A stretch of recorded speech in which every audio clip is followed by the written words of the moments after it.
شاہکار اردو کی طرف سے سب دوستوں کی خدمت میں سید وجیہ الحسن بخاری کا سلام پہنچے۔ شاہکار اردو کے اس چینل میں موسیقار اعظم نوشاد صاحب کی آپ بیتی، نوشاد کی کہانی نوشاد کی زبانی کے ٹائٹل سے قسط وار پارٹس کی شکل میں پیش کی جا رہی ہے۔ نوشاد صاحب کی کہانی کے بعد ہر پارٹ میں نوشاد صاحب کی زندگی میں جو لوگ آئے ان کا بھی تھوڑا بہت ذکر یا ان کی کہانی بیان کی جاتی ہے۔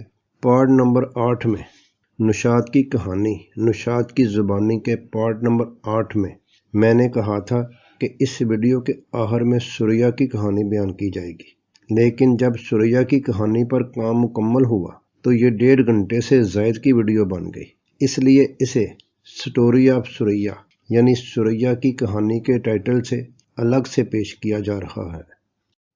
سوریا ہندوستان کی فلم انڈسٹری کا بہت بڑا نام، بطور اداکارہ اپنے وقت کی سب سے زیادہ معاوضہ لینے والی ہیروئن اور بطور گلوکارہ بھی سب سے زیادہ معاوضہ لینے والی گلوکارہ۔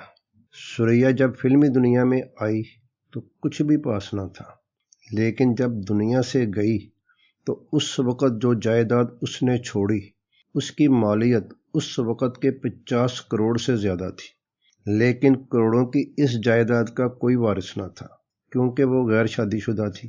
اس کی مقبولیت کا یہ عالم تھا کہ اس کی ایک جھلک دیکھنے کے لیے شائقین کی ایک بھیڑ اس کے گھر کے باہر جمع ہو جاتی تھی، جس کو ہٹانے کے لیے اکثر پولیس کی مدد لینا پڑتی تھی۔ اس کہانی میں سوریا کی زندگی کے ہر دور کا احوال پیش کیا جا رہا ہے۔ کیسے فلموں میں آئی، عروج کے دور میں لاہور سے ایک درزی کا سوریا کے لیے بارات لے کر پہنچنا، یہ دلچسپ قصہ، دیوانند سے ناکام عشق اور رد عمل میں کسی اور سے شادی نہ کرنا، عروج کے دور میں فلموں سے ریٹائرمنٹ، آخر میں تنہا اور اکیلی سوریا، بیماریاں اور دنیا سے کوچ، یہ سب ایک ترتیب سے آپ کی خدمت میں پیش کیا جا رہا ہے۔ سوریا کا پورا نام سوریا جمال شیخ تھا۔ سوریا 15 جون 1929 کو گوجرانوالہ میں مسلم شیخ گھرانے میں پیدا ہوئی۔ ویکیپیڈیا میں ان کی جائے پیدائش لاہور اور کچھ دیگر جگہوں پر کراچی لکھی گئی ہے، مگر حقیقت یہی ہے کہ وہ گوجرانوالہ میں پیدا ہوئی۔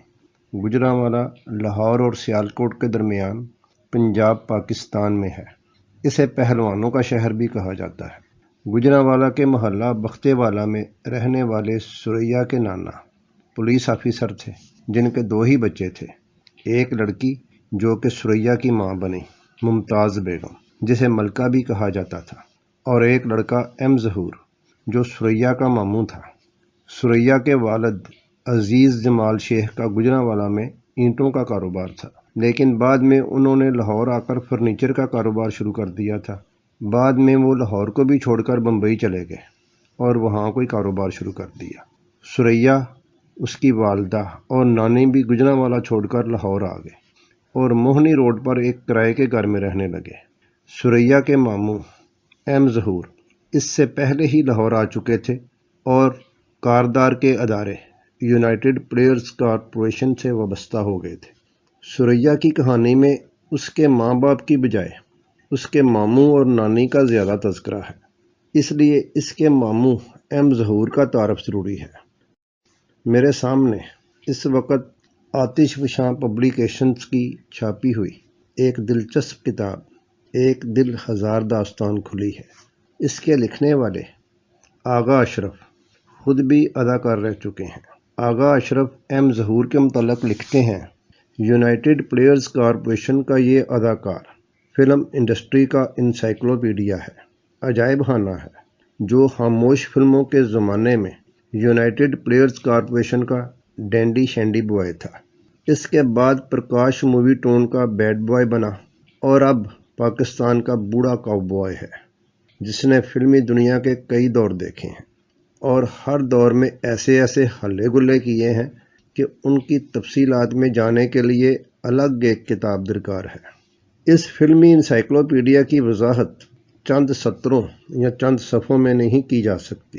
ایم ظہور نامور اداکارہ سریا کا سکا ماموں ہے، اور سچ تو یہ ہے کہ اگر سریا کو اپنے اس بزرگ کا تعاون اور سہارا میسر نہ ہوتا تو وہ عزت و شہرت کے اس مقام پر نہ ہوتی جہاں کہ وہ آج ہے۔ یونائیٹڈ پلیئرز کارپوریشن جب تک بند نہ ہوئی، اس کا اور ایم ظہور کا چولی دامن کا ساتھ رہا۔ ایم ظہور میاں کاردار کا رازداں تھا۔ یونائیٹڈ پلیئرز کارپوریشن جناب اے آر کاردار یعنی عبدالرشید کاردار کا فلم ساز ادارہ تھا۔ اے آر کاردار کا ذکر نوشاد صاحب کی کہانی میں بار بار آئے گا۔ آنے والے کسی پارٹ میں جناب اے آر کاردار کی بھی تفصیلی سرگزشت پیش کی جائے گی۔ اس وقت مختصراً عرض ہے کہ جناب کاردار نے شروع میں اداکار ایم اسماعیل کی شراکت میں فلمی پوسٹر بنانے کا ادارہ قائم کیا۔ بعد میں میاں کاردار کو جدی جائیداد میں حصہ ملا تو انہوں نے یونائیٹڈ پلیئرز کارپوریشن بنا کر خاموش فلمیں بنانے کا کام شروع کیا۔ کامیابی ملی۔ ایک فلم محبوبہ عرف سویٹ ہارٹ بنانی شروع کی، جس میں بہار اختر ہیروئن تھیں اور ہیرو خود کاردار تھے۔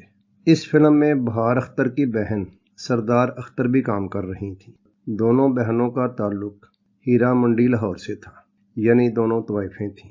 چونکہ شروع کی تقریباً سبھی فلمی اداکاروں کا تعلق ہیرا منڈی سے تھا، وہیں سے ایسا خام مال آتا تھا۔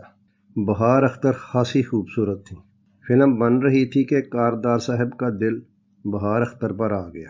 ادھر سے بھی مثبت رسپانس ملا تو جناب کاردار اور بہار اختر کی شادی ہو گئی۔ بہار اختر کی بہن سردار اختر کی شادی بھی بعد میں ہدایت کار محبوب ہاں سے ہوئی تھی۔ جب کاردار اور بہار اختر کی شادی ہو گئی تو بہار اختر کے گھر والوں نے جناب کاردار پر اغوا کا مقدمہ کر دیا۔ عدالت میں بہار اختر نے جناب کاردار کے حق میں بیان دے کر کاردار صاحب کی جان خلاصی کرائی۔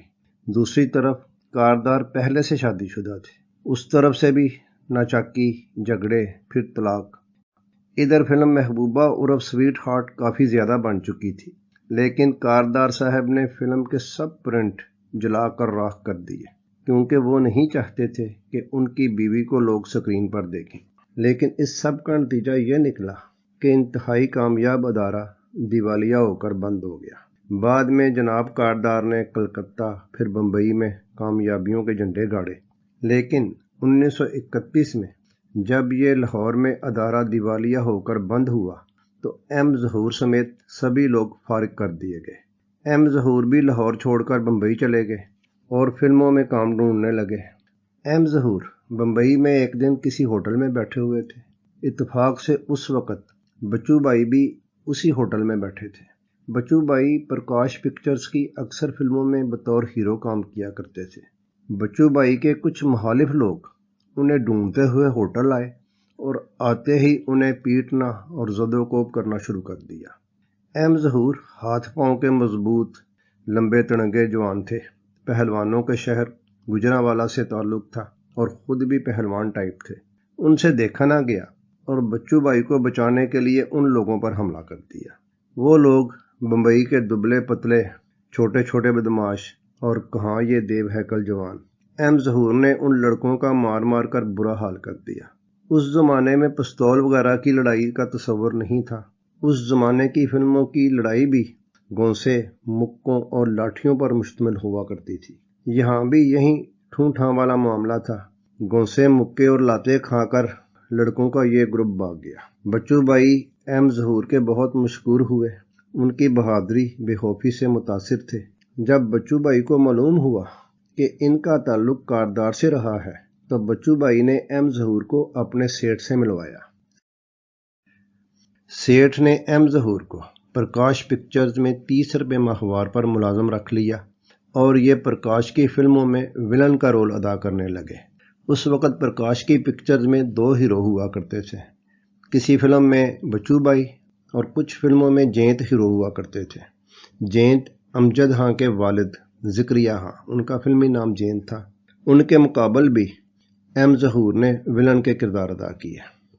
ایم ظہور نے بمبئی میں سیٹ ہوتے ہی سریا، اس کی ماں اور نانی جو کہ اس کی بہن اور ماں تھیں، ان سب کو بمبئی بلا لیا۔ سریا اس وقت چھوٹی بچی تھی۔ فلموں میں ہمیشہ چائلڈ کردار کی بھی ضرورت رہتی ہے۔ ایم ظہور کی وساطت سے ثریا کو کچھ فلموں میں چھوٹے چھوٹے کردار ملے۔ 1936 میں جب ثریا کی عمر صرف 7 سال تھی، پہلی فلم اداکارہ نرگس کی والدہ جدن بائی کی فلم تھی میڈم فیشن، اس میں چھوٹا سا رول کیا تھا۔ اس سے اگلے سال 1937 میں 8 سال کی عمر میں فلم اس نے کیا سوچا۔ لیکن قابل ذکر فلم 1941 میں بننے والی فلم تاج محل تھی، جس میں ثریا نے ممتاز محل کے لڑکپن کا رول ادا کیا تھا۔ لیکن بطور گلوکارہ اور اداکارہ 1942 میں ثریا کی پہلی فلم اسٹیشن ماسٹر تھی، جس کا ذکر اور حوالہ نشاط صاحب نے بھی دیا ہے۔ اس کے بعد چل سو چل۔ ثریا کی آخری فلم رستم سہراب 1963 میں ریلیز ہوئی۔ 1936 سے 1963 تک یعنی 27 سال کے فلمی کیریئر میں ثریا نے 67 فلموں میں کام کیا اور 338 گانے گائے۔ سب فلموں اور گانوں کا تذکرہ کیا جائے تو کئی گھنٹوں کی ویڈیو بن جائے گی، اس لیے اس کو چھوڑتے ہیں۔ کچھ فلموں اور گانوں کا تذکرہ جناب نشاط کی کہانی میں آتا رہے گا۔ بہرحال بہت کامیاب فلمیں اور گانے ثریا کے کریڈٹ پر ہیں۔ درد، بڑی بہن، پیار کی جیت، داستان، شمع، دل لگی، پروانہ، مرزا غالب، کے آصف کی پھول اور بہت سی دیگر ہٹ فلمیں۔ پھول مغل اعظم والے کے آصف کی فلم تھی۔ اس فلم کے لیے ثریا کو 40,000 روپے معاوضہ ادا کیا گیا تھا، جو کہ اس وقت کے حساب سے بہت بڑا اور ریکارڈ معاوضہ تھا۔ اس سے پہلے ثریا 500 روپے ماہانہ کی بنیاد پر بمبئی ٹاکیز کی دیویکا رانی سے 5 سال کا معاہدہ کر چکی تھی۔ ثریا کی درخواست پر دیویکا رانی نے یہ معاہدہ ختم کر دیا۔ مرزا غالب وہ فلم تھی جس کو وزیر اعظم ہندوستان جواہر لال نہرو نے خصوصی طور پر دیکھا اور بعد از تقریب ثریا کی تعریف کرتے ہوئے ثریا سے کہا کہ آپ نے غالب کی روح کو زندہ کر دیا ہے۔ ثریا کے گائے گیت آج بھی مقبول ہیں اور فضاؤں میں گونجتے رہتے ہیں۔ وہ پاس رہیں یا دور رہیں، نظروں میں سمائے رہتے ہیں۔ تو میرا چاند، میں تیری چاندنی، نین دیوانے، پاپی پپیہارے، پی پی نہ بول، دل ناداں تجھے ہوا کیا ہے، نکتہ چیں ہے غم دل۔ بڑی لمبی لسٹ ہے، بے شمار گیت ہیں جو آج بھی ذوق و شوق سے سنے جاتے ہیں۔ ثریا نے ابتدائی 3-4 فلموں میں بطور چائلڈ اداکار کام کیا تھا، لیکن 1943 میں ریلیز ہونے والی فلم اشارہ وہ فلم تھی جس میں پرتھوی راج اور سورن لتا کے مقابل ثریا کا مرکزی کردار تھا۔ فلم اشارہ نے ایسی کامیابی اور مقبولیت حاصل کی کہ فلمی دنیا میں ہلچل مچ گئی۔ اسی ایک فلم سے پہچان اور مقبولیت کے لحاظ سے ثریا زمین سے اٹھ کر آسمان پر پہنچ گئی۔ اشارہ کے ڈائریکٹر جے کشن نندا تھے، جو کہ جے کے نندا کے نام سے پہچانے جاتے ہیں۔ نندا صاحب نے گارڈن کالج راولپنڈی سے گریجویشن کرنے کے بعد مزید تعلیم کے لیے جرمنی کی راہ لی۔ اوفا یونیورسٹی جرمنی سے سائن آرٹس کی ڈگری لی۔ جرمنی سے واپس آ کر لاہور میں کاردار کی یونائٹڈ پلیئرز کارپوریشن جوائن کر لی۔ کاردار نے ایک فلم آوارہ رقاصہ کی ڈائریکشن ان سے کرائی۔ فلم کامیاب ہوئی، لیکن کاردار کی بہار اختر سے شادی کی وجہ سے جب یونائٹڈ پلیئرز کارپوریشن ٹھپ ہو گئی تو جے کے نندا لاہور چھوڑ کر کلکتہ چلے گئے۔ خوبصورت آدمی تھے، کئی خاموش فلموں میں ہیرو کا کردار ادا کیا۔ اس وقت کاردار بمبئی میں کامیابیوں کے جھنڈے گاڑ رہے تھے۔ نندا صاحب بھی بمبئی چلے آئے۔ کاردار کی وساطت سے انہیں ایک فلم کڑمائی ملی۔ نندا صاحب نے خواجہ خورشید انور کو بطور میوزک ڈائریکٹر لیا۔ خواجہ خورشید انور کی بھی بطور موسیقار یہی پہلی فلم کڑمائی تھی۔ فلم ہٹ ہو گئی تو نندا صاحب بطور ڈائریکٹر اور جناب خواجہ خورشید انور بطور موسیقار دونوں ہٹ ہو گئے۔ کڑمائی کے بعد نندا اور خورشید انور کی جوڑی نے ایک اور سپر ہٹ فلم اشارہ بنائی، جس کا ذکر ہو چکا۔ پھر اس جوڑی کی ثریا کے ساتھ سنگار اور اس کے بعد فلم پروانہ ایک اور سپر ہٹ فلم تھی۔ پروانہ میں سریا کے مقابل کے ایل سہگل ہیرو تھے۔ کے ایل سہگل کے ساتھ سریا کی 3 فلمیں تھیں: تدبیر، عمر خیام اور پروانہ۔ کے ایل سہگل کا بطور گلوکار بہت بڑا نام ہے۔ انہوں نے جب سریا کی آواز سنی تو سریا کی آواز سے بڑے متاثر ہوئے۔ سہگل صاحب کی تجویز اور سفارش پر سریا کو تدبیر میں کاسٹ کیا گیا۔ پروانہ فلم نے برصغیر میں کامیابی کے جھنڈے گاڑے، لیکن افسوس کی بات یہ ہے کہ اس فلم کی ریلیز سے پہلے سہگل یہ دنیا چھوڑ چکے تھے۔ پروانہ فلم ان کی وفات کے بعد ریلیز ہوئی۔ سریا پر نندا صاحب نے خاصی محنت کی اور بطور اداکار ان کو مقبول بنانے میں، ان کی تربیت کرنے میں ان کا بڑا ہاتھ ہے۔ اسی طرح جناب خواجہ خورشید انور نے بطور گلوکارہ سریا کو اسٹیبلش کرنے میں بڑی مدد کی، سریا پر بڑی محنت کی، اس کی تربیت کی۔ سریا نے بھی ایک انٹرویو میں اس بات کا ذکر کیا ہے۔ خواجہ خورشید انور نے پروانہ فلم میں بڑا یادگار اور ہٹ میوزک دیا۔ اس فلم کے گیت آج بھی پسند کیے جاتے ہیں، خصوصاً ڈی این مدھوک کا لکھا یہ گیت: جب تم ہی نہیں اپنے، دنیا ہی بیگانی ہے، الفت جسے کہتے ہیں ایک جھوٹی کہانی ہے۔ سریا نے بڑا خوبصورت گایا ہے، اور حال ہی میں نیرا نور نے بھی اپنی آواز میں دوبارہ یہ گیت گا کر سریا کو خراج تحسین پیش کیا ہے۔ یوٹیوب پر موجود ہے، ضرور سنیے اور ہماری بات کی تصدیق کیجیے۔ پروانہ میں سہگل کا گایا گیت فن موسیقی کے ماہرین سہگل کی گائیکی کا بہترین نمونہ قرار دیتے ہیں۔ یہ گیت تھا: اے پھول ہنس کے باغ میں کلیاں کھلائے جا، کانٹوں کی نوک پہ کھڑا مسکرائے جا۔ پروانہ کی کامیابی کے بعد نندا جی کا بھی زوال شروع ہو گیا۔ آخری عمر میں وہ راج کپور کے آر کے اسٹوڈیو میں جنرل مینیجر تھے۔ 1983 میں نندا صاحب نے تقریباً 80 سال کی عمر میں یہ دنیا چھوڑ دی۔ خواجہ خورشید انور اور موسیقار نوشاد دونوں میں مشترکہ بات یہ تھی کہ دونوں کو عطائی موسیقار کہا جاتا ہے، یعنی ان کا کسی موسیقی کے باقاعدہ گھرانے سے کوئی تعلق نہیں تھا۔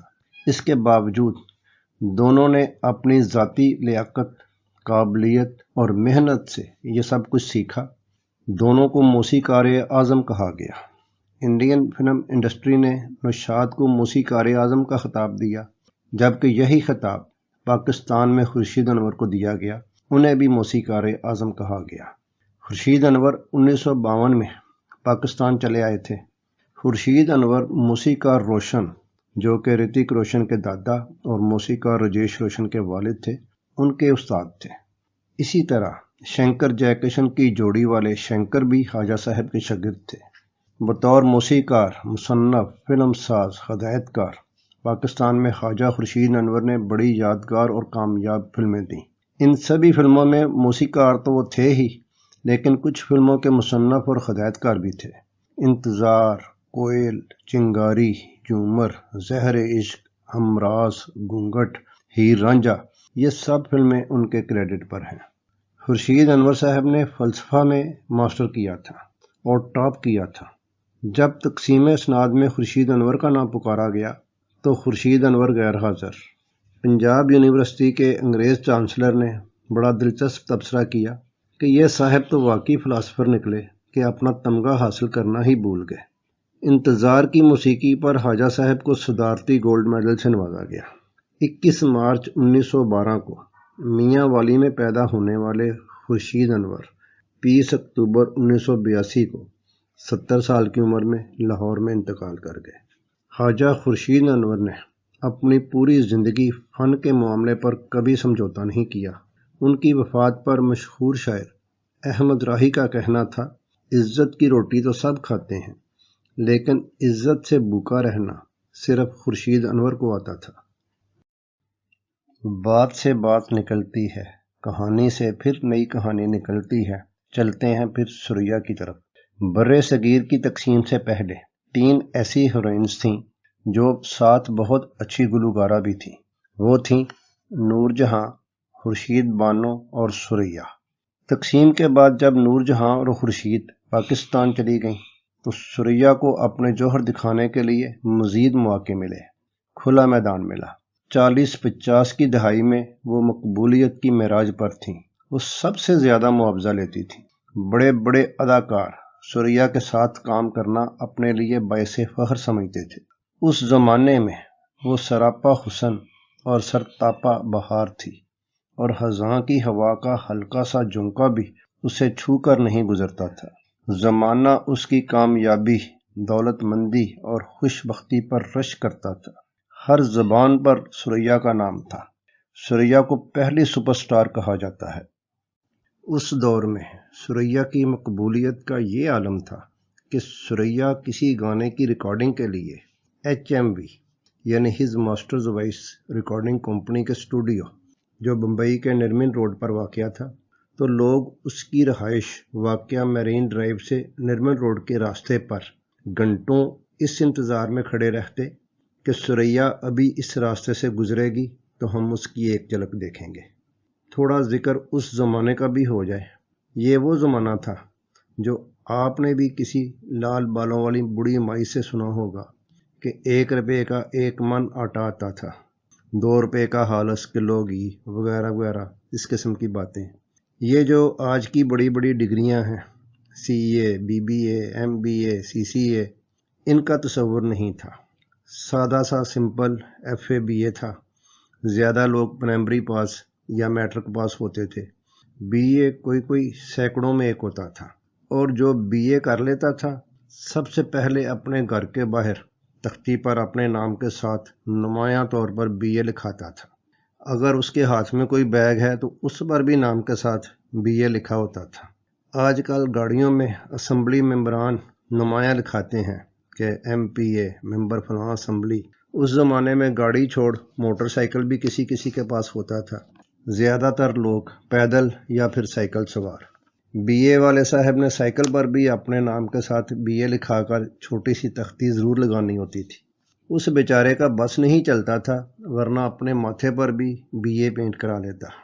مرنے کے بعد BA صاحب کے برخوردار قبر کے کتبہ پر اپنے باپ کے نام کے ساتھ BA لکھانا نہیں بھولتے تھے۔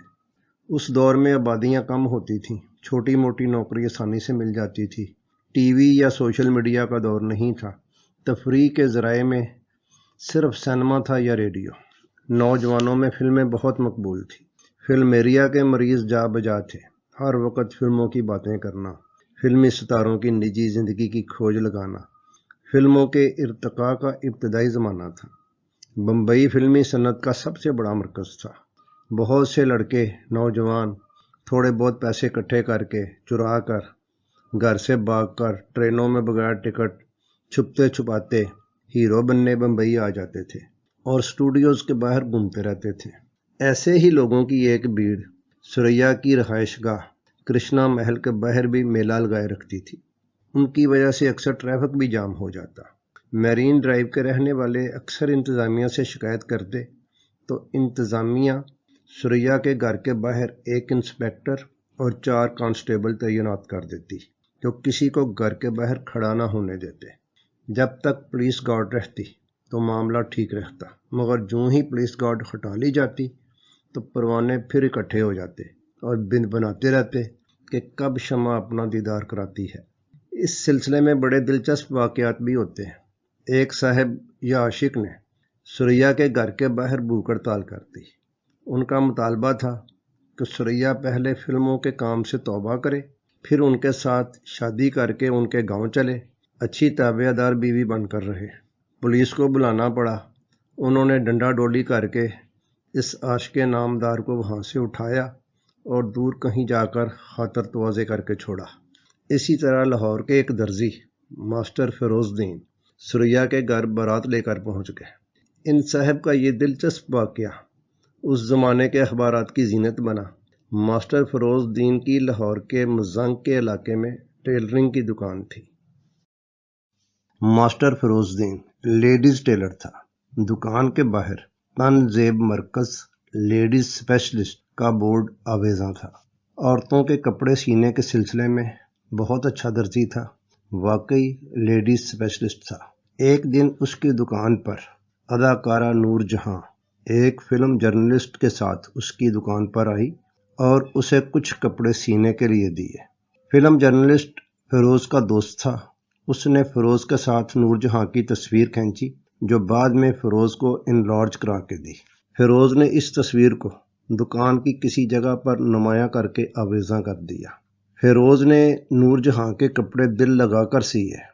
نور جہاں بڑی خوش ہوئی اور اس نے اپنی دیگر اداکار سہیلیوں سے فیروز کی سلائی کی تعریف کی۔ یوں اس کی دکان پر بہت سی اداکارائیں رمولا، راگنی، مینا شوری وغیرہ بھی آنے لگیں۔ فیروز ہر ایکٹریس کے ساتھ فوٹو کھنچواتا اور دکان کی زینت بنا دیتا۔ ثریا فیروز کی بڑی چہیتی اداکارہ تھی۔ اس کی بڑی کوشش تھی کہ اس کی ثریا سے کسی طریقے ملاقات ہو جائے۔ اتفاق سے اس کی یہ خواہش یوں پوری ہوئی کہ 1947 کے شروع میں لاہور میں پروانہ فلم ریلیز ہوئی۔ فلم کے ہیرو ہیروئن یعنی کے ایل سہگل اور ثریا دونوں پریمیئر میں حصہ لینے کے لیے لاہور آئے۔ فیروز یہ سن کر دیوانہ ہو گیا۔ اس نے ایک فلم جرنلسٹ تیاگی سے رابطہ کیا، اسے لالچ وغیرہ دیے اور مجبور کر کے اسے ساتھ لیا۔ دونوں لاہور مال روڈ پر واقع فلیٹز ہوٹل پہنچے جہاں سہگل اور ثریا ٹھہرے ہوئے تھے۔ تیاگی کی وساطت سے ثریا کی مختصر ملاقات فیروز سے ہوئی۔ فیروز نے اپنے ہاتھ کا سلا ہوا ایک قیمتی خوبصورت سوٹ عقیدت کے ساتھ ثریا کی خدمت میں پیش کیا۔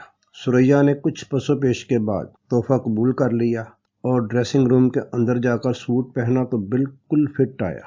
ثریا نے باہر آ کر فیروز سے پوچھا، بغیر میرا ناپ لیے آپ نے سوٹ کیسے سی لیا؟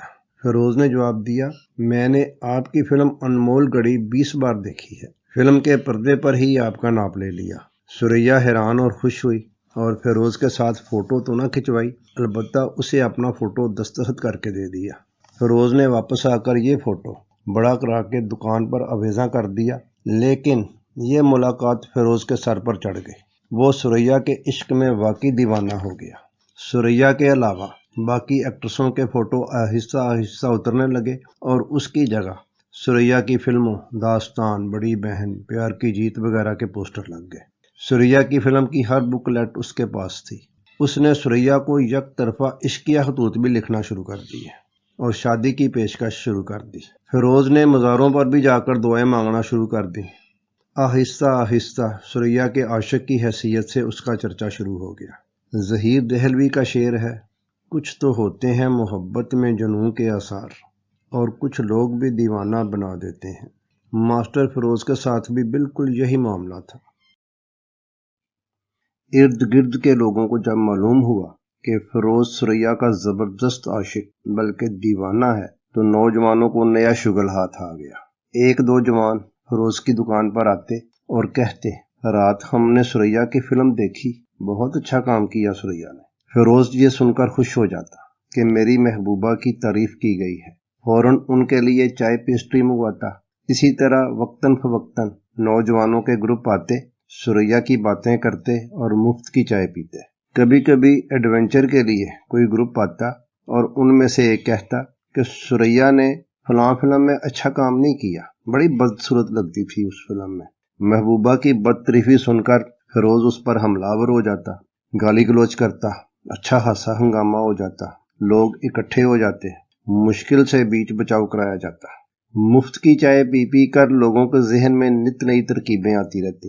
اب ترقی یہ ہوئی کہ دو آدمی فیروز کے پاس آتے، ایک کہتا کہ یہ میرے دوست بمبئی جا رہے ہیں، آپ کو کوئی کام تو نہیں؟ فیروز یہ سن کر پھر دیوانہ ہو جاتا، پہلے چائے پیسٹری حاضر کرتا، پھر ثریا کے نام خط لکھتا، اس میں شادی کی درخواست لکھتا، پھر اس خط پر عطر چھڑکتا اور خوشبو میں ملفوف کر کے بمبئی جانے والے کو دیتا کہ اسے ثریا کو پہنچا دینا، ساتھ ہی کرائے کی مد میں اس کو کچھ رقم بھی دیتا۔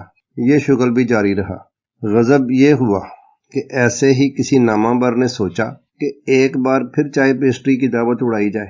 اس نے ثریا کی طرف سے ایک خط فیروز کے نام لکھا کہ میں شادی کے لیے تیار ہوں، جب چاہو بارات لے کر آ جاؤ۔ 2 نمبر یعنی جعلی نامہ بر نے جب یہ خط یا پیغام فیروز کو دیا تو فیروز خوشی میں بھنگڑے ڈالنے لگا۔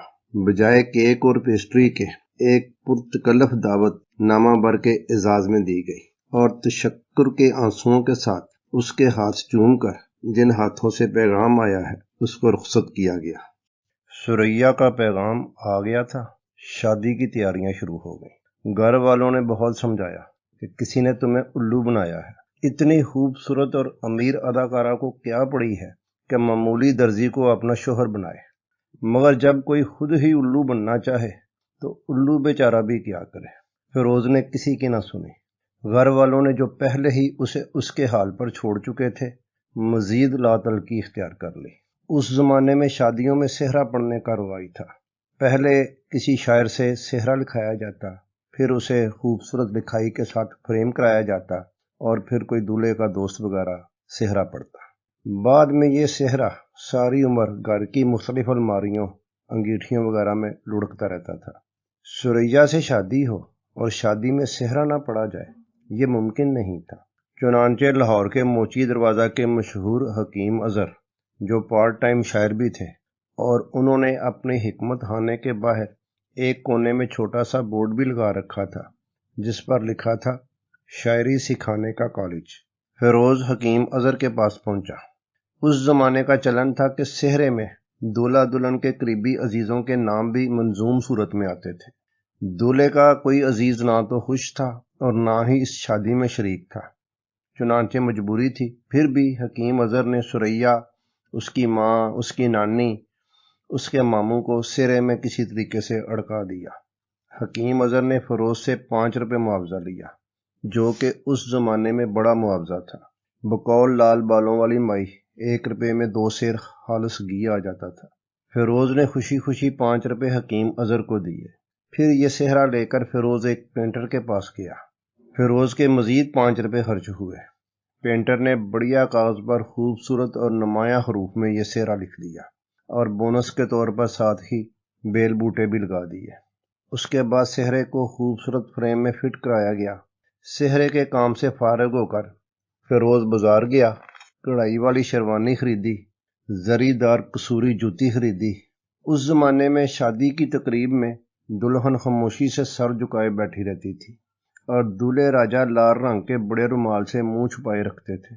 اسی مقصد سے لال رنگ کا بڑا ریشمی رومال بھی خریدا گیا۔ یہ سب مرحلے طے ہو گئے تو پھر پاسپورٹ کی ضرورت پڑی، کیونکہ پاکستان بن چکا تھا اور بمبئی جانے کے لیے پاسپورٹ اور ویزے کی ضرورت تھی۔ کسی ایجنٹ کو زیادہ پیسے دے کر ارجنٹ پاسپورٹ بھی بنوایا گیا۔ پاسپورٹ بن گیا تو فیروز ہندوستانی ہائی کمشنر کے دفتر جا پہنچا۔ اس کی خوش قسمتی یا پھر بد قسمتی، یہ فیصلہ آپ پر، کہ آسانی سے اسے ویزا مل گیا۔ یہ سب مرحلے عبور کر کے فیروز سریا کو دلہن بنانے کے خواب دیکھتا اکیلا بمبئی جا پہنچا۔ خواب دیکھنے پر نہ تو کوئی ٹیکس لگتا ہے اور نہ ہی کوئی پابندی ہے۔ آپ بھی ضرور ایسے خواب دیکھیے۔ بہرحال فیروز بمبئی جا پہنچا۔ بمبئی میں فیروز کا ایک بڑا پرانا دوست عزیز کاشمیری تھا، جو فلموں کی کہانیاں اور مکالمہ نویس بھی تھا۔ فیروز نے اس سلسلے میں عزیز کاشمیری سے مدد کی درخواست کی۔ عزیز نے یہ سب سن کر اپنے کانوں کو ہاتھ لگائے، اس سے معذرت کی کہ اس فضول کام میں تمہاری کوئی مدد نہیں کر سکتا، ہوش میں آؤ اور لاہور واپس جاؤ۔ عزیز کاشمیری سے مایوس ہونے کے بعد فیروز اوم پرکاش کے پاس گیا۔ اوم پرکاش فلمی صنعت کے بانی اداکاروں میں شمار کیے جاتے ہیں۔ اوم پرکاش نے لاہور کی ایک فلم آئی بہار میں ہیرو کا کردار نبھایا تھا۔ ان کی ساتھی ہیروئن 16 سال کی نوخیز اداکارہ اختری تھی۔ دوران شوٹنگ اوم پرکاش اختری پر لٹو ہو گئے۔ اوم پرکاش فیروز سے کوئی قیمتی زنانہ سوٹ سلواتے اور فیروز ہی سے کہتے کہ اسے میری طرف سے اختری کو بطور گفٹ دے آؤ۔ ایسی نامہ بری فیروز کے پسندیدہ کاموں میں تھی۔ وہ خوشی خوشی یہ فریضہ انجام دیتا۔ یہ سلسلہ مہینوں چلا اور ابھی مزید چلتا کہ ملک تقسیم ہو گیا۔ اوم پرکاش کو بمبئی آنا پڑ گیا، جبکہ اختری پاکستان میں ہی رہی۔ اختری نے بعد میں 2-3 فلموں میں ہچکولے وغیرہ میں کام کیا، لیکن کوئی خاص کامیاب نہ ہوئی۔ اوم پرکاش کا اختری سے عشق ادھورا رہ گیا۔ اوم پرکاش بمبئی آتے ہوئے اختری کی یاد میں ایک جھولا اٹھا لائے اور اس میں بیٹھ کر اختری کی یاد میں آہیں بھرتے رہتے۔ یہ وہ جھولا تھا جس کی شوٹنگ آئی بہار کے ایک گانے میں ہوئی تھی، جس میں وہ اختری کے ساتھ بیٹھ کر رومانس کر رہے ہیں اور گانا گا رہے ہیں۔ بات صاف ہوئی کہ اوم پرکاش کا فیروز سے پرانا تعلق تھا، لیکن جب اوم پرکاش صاحب نے فیروز کی بات سنی تو انہوں نے بھی فیروز کو سمجھایا کہ سریا سے شادی، یہ ناممکن بات ہے کہ وہ تمہاری شادی کی پیشکش قبول کرے، تمہیں کسی نے بیوقوف بنایا ہے، عافیت اسی میں ہے کہ لاہور واپس چلے جاؤ۔ اوم پرکاش کے جواب سے بھی فیروز مایوس نہ ہوا، اس نے خود اکیلا ہی یہ میدان سر کرنے کا فیصلہ کر لیا۔ اگلے دن فیروز نے بمبئی کی کسی چھوٹی سی مسجد کے امام کو پکڑا کہ نکاح پڑھانا ہے۔ مولوی صاحب کو فیس دی گئی، وہ ساتھ کھو لیے۔ اس سے پہلے فیروز نے باراتی بھی اکٹھے کر لیے تھے۔ یہ سب باراتی وہ پروانے تھے جو سریا کی رہائش کے ارد گرد کھڑے رہتے تھے۔ انہوں نے جب یہ سنا کہ سریا کی شادی میں باراتی بننا ہے تو یہ سب پروانے، پتنگے، مچھر، تمکڑ خوشی خوشی فیروز کے ساتھ کھو لیے۔ ان سب کے گلے میں پھولوں کے ہار ڈالے گئے۔ ان پروانوں میں سے کوئی پروانہ بینڈ باجا بھی کہیں سے لے آیا، بینڈ باجے والوں کو بھی نوٹ دیے گئے۔ پھر بما، مولوی صاحب، یہ سب باراتی بینڈ باجے کے ساتھ سریا کے گھر روانہ ہوئے۔ جب گھر کے باہر بینڈ باجے کا شور ہوا تو سریا کو تجسس ہوا کہ محلے میں کس کی شادی ہے، ہمیں تو علم ہی نہیں تھا کہ کسی کی شادی ہے۔ سریا کی مشہور زمانہ نانی بھی یہ دیکھنے کے لیے باہر آئی کہ دیکھوں محلے میں کس کی شادی ہے۔ دیکھا تو خود اپنے گھر کے باہر بارات کھڑی ہے، دولہے راجا صحرا پہنے کھڑے ہیں۔ نانی نے پوچھا کہ کدھر؟ دولہے راجا نے نانی ماں کے پاؤں چھوئے اور گزارش کی، نانی جان مجھے اپنی دامادی میں لے لیجیے۔ نانی نے پوچھا کہ کیوں؟ یہ کیا قصہ ہے؟ تمہیں کس نے بلایا ہے؟ فیروز نے جواب میں سریا کا ہاتھ دکھایا جو خوشبو میں خود فیروز نے ڈبویا ہوا تھا۔ کہا سریا نے خود لکھا ہے، جب چاہو بارات لے کر آ جاؤ۔ چنانچہ فدوی یہ بارات آپ کی خدمت اقدس میں لایا ہے، سریا کو بندے کے ساتھ دعائیں دے کر خوشی خوشی رخصت کیجیے۔ سریا کو بلایا گیا، دولہے نے صحرا سرکا کر سریا کو آداب کیا تو سریا نے پہچان لیا کہ یہ تو وہی فلیٹیز ہوٹل والا درزی ہے جس نے اسے سوٹ تحفے میں دیا تھا۔ سریا نے ایسے کسی خط سے انکار کیا اور غصے میں آ گئی۔ شور مچ گیا۔ سریا کے ماموں ظہور نے دولہے راجا کی ٹھکائی شروع کر دی۔ مولوی صاحب کی نماز کا وقت ہو گیا، وہ سب سے پہلے رخصت ہوئے۔ پھر ماموں نے بینڈ باجے والوں کو للکارا کہ بند کرو یہ سب، فیس ان کو ایڈوانس مل چکی تھی، وہ بھی غائب ہو گئے۔ اس سے قبل جو براتی تھے وہ سب پروانے، پتنگے، مچھر، تمکڑ سب پھر ہو چکے تھے۔ سریا کے گھر والوں نے ایک بار پھر پولیس کو بلایا، پولیس والے آئے اور ایک بار پھر ڈنڈا ڈولی کر کے دولہے راجا کو اٹھایا اور تھانے کی حوالات میں بند کر دیا۔ بند حوالات میں فیروز کو معلوم ہوا، خواب تھا جو کچھ کے دیکھا، جو سنا افسانہ تھا۔ حوالات میں کچھ دیر رہنے اور تھوڑی ٹھکائی کے بعد فیروز کے ہوش ٹھکانے آئے۔ تھانہ انچارج نے سریا کے گھر والوں سے پوچھا کہ اب اس دولہے راجا کا کیا کرنا ہے۔ کہا گیا کہ اگر معافی مانگتا ہے تو جانے دیں۔ فیروز سریا کو دلہن بنانے کی خسرت لیے بمبئی سے لاہور پہنچا، مگر آخری دم تک یہی کہتا رہا کہ سریا بیچاری مجبور تھی، اس کو اپنی نانی اور ماموں کی وجہ سے انکار کرنا پڑا، ورنہ دل سے وہ راضی تھی۔ اسی امید پر کہ سریا کا پھر کبھی بلاوا آئے گا وہ بیچارہ پیوند حق ہو گیا۔ فیروز کی سچی کہانی ختم ہوئی۔ ہیر رانجھا، لیلا مجنوں کی کہانیوں میں کتنی سچائی ہے معلوم نہیں، مگر فیروز اصلی مجنوں نکلا۔ اس کا یہ چیلنج آج بھی فضاؤں میں گونج رہا ہے کہ عاشقوں کی اس دنیا میں ہے کوئی ہمسا ہو تو سامنے آئے۔ وہ زمانہ سریا کے عروج کا زمانہ تھا۔ اس زمانے کی فلموں میں 10 سے 12 گانے ہوتے تھے۔ سریا خوبصورت اداکارہ بھی تھی اور سریلی آواز کی مالک بھی۔ فلم ساز اسے کاسٹ کرنے کے لیے دروازے پر کھڑے رہتے تھے۔ فلم اگر کامیاب نہ ہوتی تب بھی اس کی فلاں فلم کے اس کے گانے مقبول ہو جاتے۔ جب اس کا گانا سکرین پر آتا تو لوگ دیوانے ہو کر اس پر سکے اچھالا کرتے۔ یہ اس زمانے میں پسندیدگی کا ایک رواج تھا۔ کامیاب فلم کو لوگ بار بار دیکھتے۔ اداکار دھرمیندر کہتے ہیں کہ انہوں نے سریا کی فلم دل لگی 40 بار دیکھی۔ اسی طرح آن فلم کی ہیروئن مشہور اداکارہ نادرہ کہتی ہیں کہ ان کے والد کو سریا پر فلمایا ہوا فلم انمول گڑھی کا گانا اتنا پسند تھا، سوچا تھا کیا ہو گیا، اپنا جسے سمجھے تھے وہ اپنا نہ تھا، کہ وہ بار بار اس گانے کو دیکھنے کے لیے فلم انمول گڑھی کا ٹکٹ خریدا کرتے۔ جب گانا شروع ہوتا تو وہ سینما ہال میں پہنچ جاتے اور جب گانا ختم ہوتا تو وہ ہال سے باہر آ جاتے۔ نادرا نے سریا کے ساتھ فلم وارث میں کام کیا تھا، جس میں سریا کے ساتھ گلوکار طلعت محمود ہیرو تھے۔ ماسٹر فیروز الدین درزی کے واقعہ کے کچھ عرصہ بعد ایک اور عاشق نے مصیبت کھڑی کر دی۔ اس عاشق کا نام شہزادہ افتخار تھا۔ شہزادہ افتخار اس زمانے کی مشہور ہیروئن اداکارہ وینا کا بھائی تھا۔ وینا کے بھائی کی حیثیت سے یہ وینا کے ساتھ شوٹنگ پر بھی جاتا رہتا تھا۔ وینا اور سریا نے فلم پھول میں ایک ساتھ کام کیا تھا۔ وہیں کہیں سریا سے بھی اس کی ملاقات ہو گئی۔ سریا نے ساتھی اداکار کے بھائی کی حیثیت سے اسے تھوڑی سی لفٹ کرا دی، مسکرا کر اور اخلاق سے بات کر لی۔ شہزادہ صاحب غلط فہمی یا خوش فہمی کا شکار ہو کر سریا پر لٹو ہو گئے۔ پہلے سریا کے گھر باقاعدہ رشتہ بھیجا گیا جو کہ قبول نہ کیا گیا۔ سریا کی نانی کا گھر پر مکمل کنٹرول تھا۔ اس کے بعد ماموں ظہور کا روب تھا۔ ماں کا نمبر بہت نیچے تھا۔ افتخار نے رشتہ ٹھکرائے جانے کے باوجود ہمت نہ ہاری اور سریا کے گھر کے باہر دھرنا دے دیا۔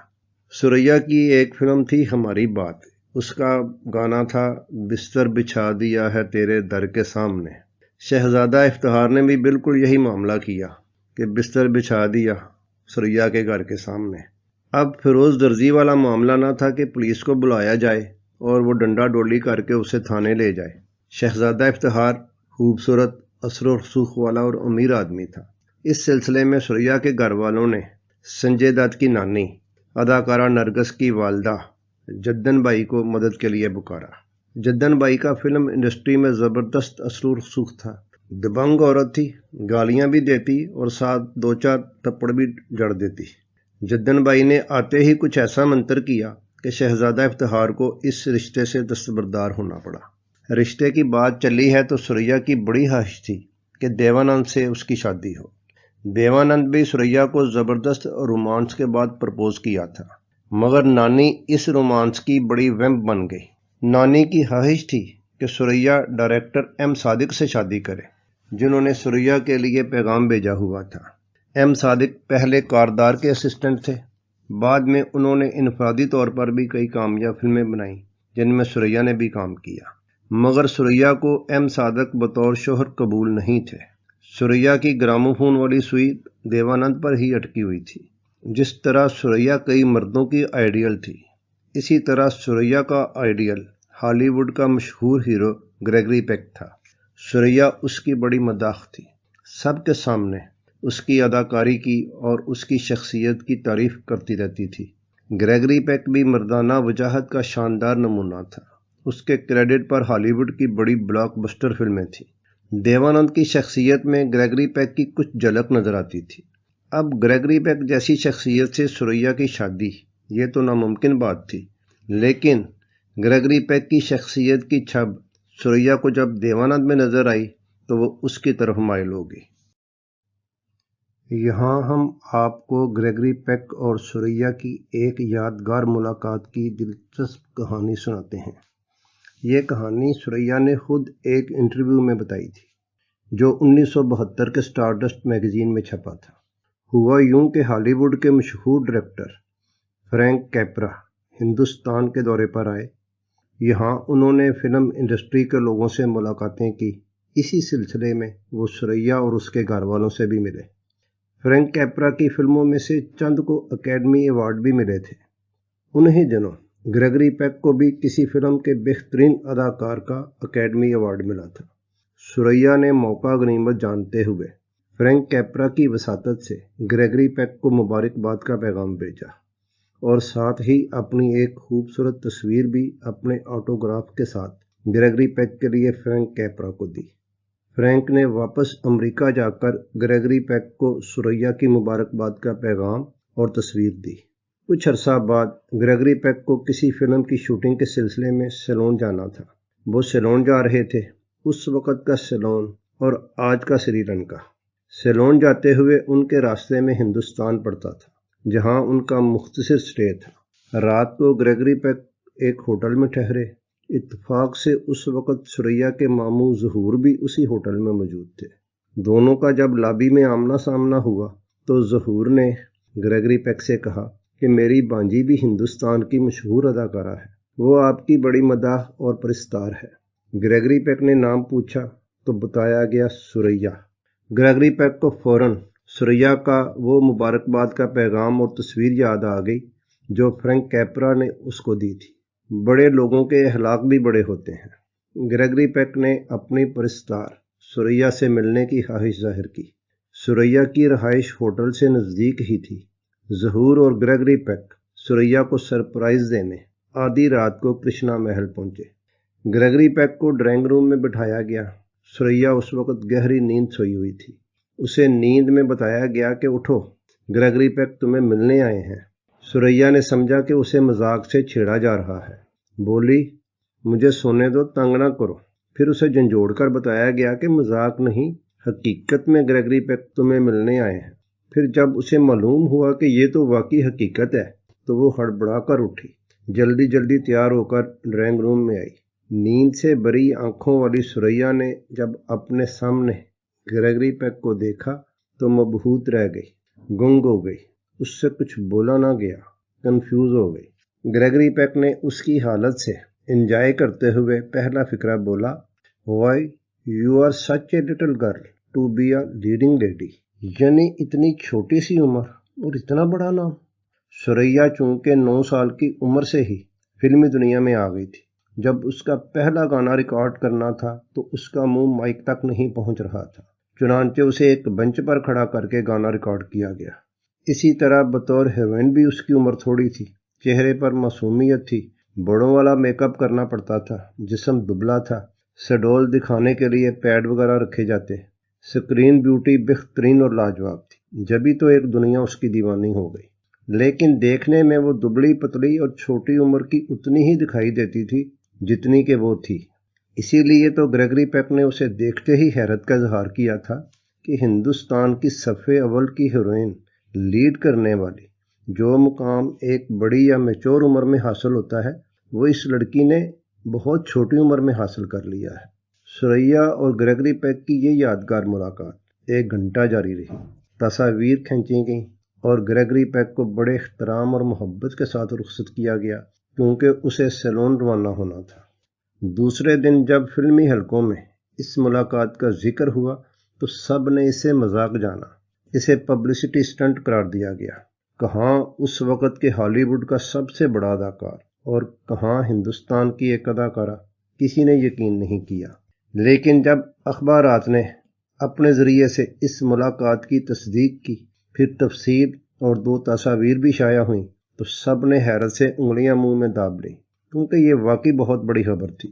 اخبارات اور رسائل نے صرف 2 تصاویر شائع کی تھیں، لیکن سوریا کے پاس اس ملاقات کی مزید تصاویر بھی تھیں، جن میں ایک سوریا کے ڈرائنگ روم میں فریم شدہ دکھائی دے رہی ہے۔ دیوانند اور سوریا نے کل 7 فلموں میں کام کیا۔ ودیا، جیت، شاعر، افسر، نیلی، 2 ستارے اور صنم۔ ان فلموں کی تکمیل کا دورانیہ 1948 سے 1951 یعنی 4 سال کا تھا۔ ودیا کے سیٹ پر دیوانند اور سوریا کی پہلی ملاقات ہوئی۔ دیوانند نے اپنا تعارف دیو کے نام سے کراتے ہوئے کہا کہ وہ اسے کس نام سے پکارنا پسند کریں گی، تو سوریا نے جواب دیا کہ وہ انہیں اسی یعنی دیو کے نام سے ہی پکاریں گی۔ دیوانند اور سوریا کی یہ فلمیں بہت زیادہ کامیاب نہیں کہی جا سکتی، لیکن ان فلموں نے جیسی بھی اور جتنی بھی کامیابی سمیٹی وہ صرف سوریا کی بدولت تھی، کیونکہ اس کا نام بکتا تھا۔ فلم اگر کامیاب نہ ہوتی تو پھر بھی سوریا کے گائے گیت مقبول ہو جاتے۔ اس دور کو اگر اوج سوریا کہا جائے تو غلط نہ ہوگا۔ اوج یعنی بلندی، شان، اور سوریا یعنی آسمان پر 7 چمکتے ستاروں کا جرمٹ۔ سوریا اس وقت اپنے نام کے مطابق واقعی آسمان پر چمکتا ستارہ تھی۔ ہر زبان پر سوریا کا ذکر تھا۔ اخبارات، رسائل میں اس کے متعلق خبریں چھپا کرتی، اشتہارات میں، حتیٰ کہ ایک ماچس کی ڈبیا کے اشتہار میں بھی اس کی تصویر تھی۔ پھل والے اس قسم کی آوازیں لگایا کرتے، سوریا کے کھیت کے میٹھے خربوزے لے لو، سریا کی آواز کی طرح کے رسیلے اور میٹھے آم لے لو۔ سریا کی جب بھی کوئی نئی فلم ریلیز ہوتی تو سینماؤں پر بڑا زبردست رش ہوتا۔ لوگ اپنی دکانیں بند اور دفتر چھوڑ کر سینما پہنچ جاتے۔ سریا کی ایسی مقبولیت کے برعکس دیوانند کے کیریئر کا آغاز تھا۔ اسے کوئی خاص نہیں جانتا تھا۔ یہ بھی علم نہیں تھا کہ یہ اداکار مستقبل میں کامیاب ہوگا یا نہیں، لیکن محبت اونچ نیچ نہیں دیکھتی۔ کیوبٹ کا تیر چل گیا اور دوران شوٹنگ ہی دونوں میں رومانس شروع ہو گیا۔ سریا نے اٹیلین لہجے میں دیو کو دیویانا اور دیو نے سریا کو سریانا کہنا شروع کر دیا۔ بعد میں محبت کچھ اور بڑھی تو سریا نوزی ہو گئی اور دیو سٹیو۔ سٹیو اس ناول کے ہیرو کا نام تھا جو دیو نے سریا کو پڑھنے کے لیے دیا تھا۔ فلم ودیا کی شوٹنگ کے دوران ایک حادثہ ہو گیا۔ ہوا یوں کہ سریا کی آواز میں گانا دیوانند اور سریا پر ہی فلمایا جا رہا تھا۔ دریا کا سین تھا، دونوں کشتی پر جا رہے ہیں۔ سریا گا رہی ہے، کنارے کنارے چلے جائیں گے، جیون کی نیا کو کھیتے ہوئے چلے جائیں گے۔ دوران شوٹنگ اچانک کشتی الٹ گئی، سریا پانی میں ڈوبنے لگتی ہے۔ کنارہ نزدیک تھا، دیوانند کی کوشش سے سریا کی جان بچ گئی۔ یہ واقعہ بھی ان دونوں کے رومانس کی بڑھوتی کا سبب بنا۔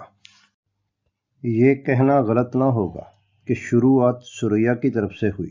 ودیا کی شوٹنگ کے دوران دیوانند کو محسوس ہوا کہ رومانی سین کی شوٹنگ کے دوران سریا کی گرم جوشی غیر معمولی تھی۔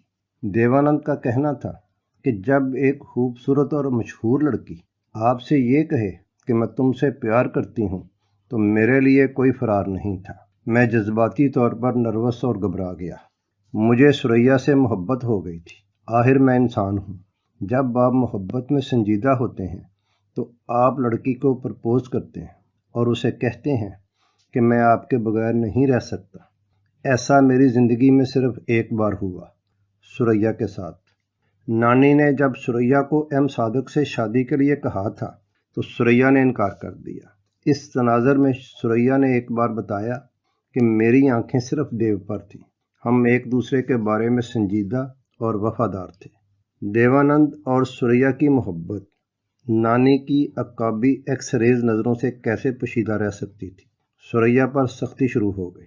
سریا اس وقت 19 سال کی تھی۔ اب دیوانند کے ساتھ دوران شوٹنگ سریا کو اکیلا چھوڑا نہیں جا سکتا تھا، چنانچہ نانی اب ہر وقت سریا کے ساتھ جڑ جٹوں ہو گئی۔ نانی کی غیر موجودگی میں ماموں ظہور کی ڈیوٹی لگ گئی کہ دونوں پر نظر رکھے۔ فلموں میں ہیرو ہیروئن کا ہوتا ہی رومان ہے۔ ہیرو ہیروئن پر فلمایا جو بھی دوگانہ ہوتا ہے وہ رومانی ہوتا ہے، لیکن نانی کی موجودگی میں ان رومانی مناظر کی شوٹنگ ڈائریکٹر کے لیے بڑا مسئلہ ہو جاتی تھی۔ نانی کا مطالبہ ہوتا تھا کہ ایسے رومانی سین کو یا تو ختم کریں یا پھر کسی ڈپلیکیٹ کا سہارا لیا جائے۔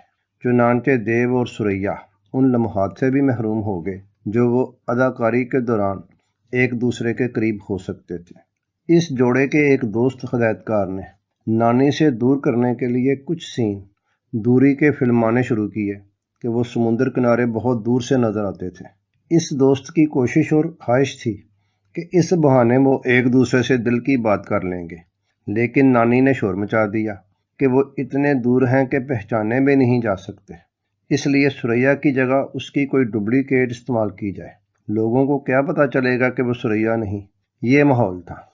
نانی یا ماموں کی موجودگی میں دیو اور سریا آپس میں بات چیت نہیں کر سکتے تھے، چنانچہ اس مسئلے کے حل کے لیے ایک دوسرے سے بذریعہ خط بات چیت ہونے لگی۔ سریا نے ایک دفعہ کہا کہ دیو بڑے پیارے پیارے خط لکھا کرتا تھا اور یہ خط لینے دینے کا فریضہ کامنی کوشل ادا کیا کرتی، جو سریا کے ساتھ فلم شاعر میں کام کر رہی تھیں۔ دوسری جو پوسٹ وومن تھیں وہ درگا کھوٹے تھیں، جو فلم جیت میں سریا کے ساتھ کام کر رہی تھیں۔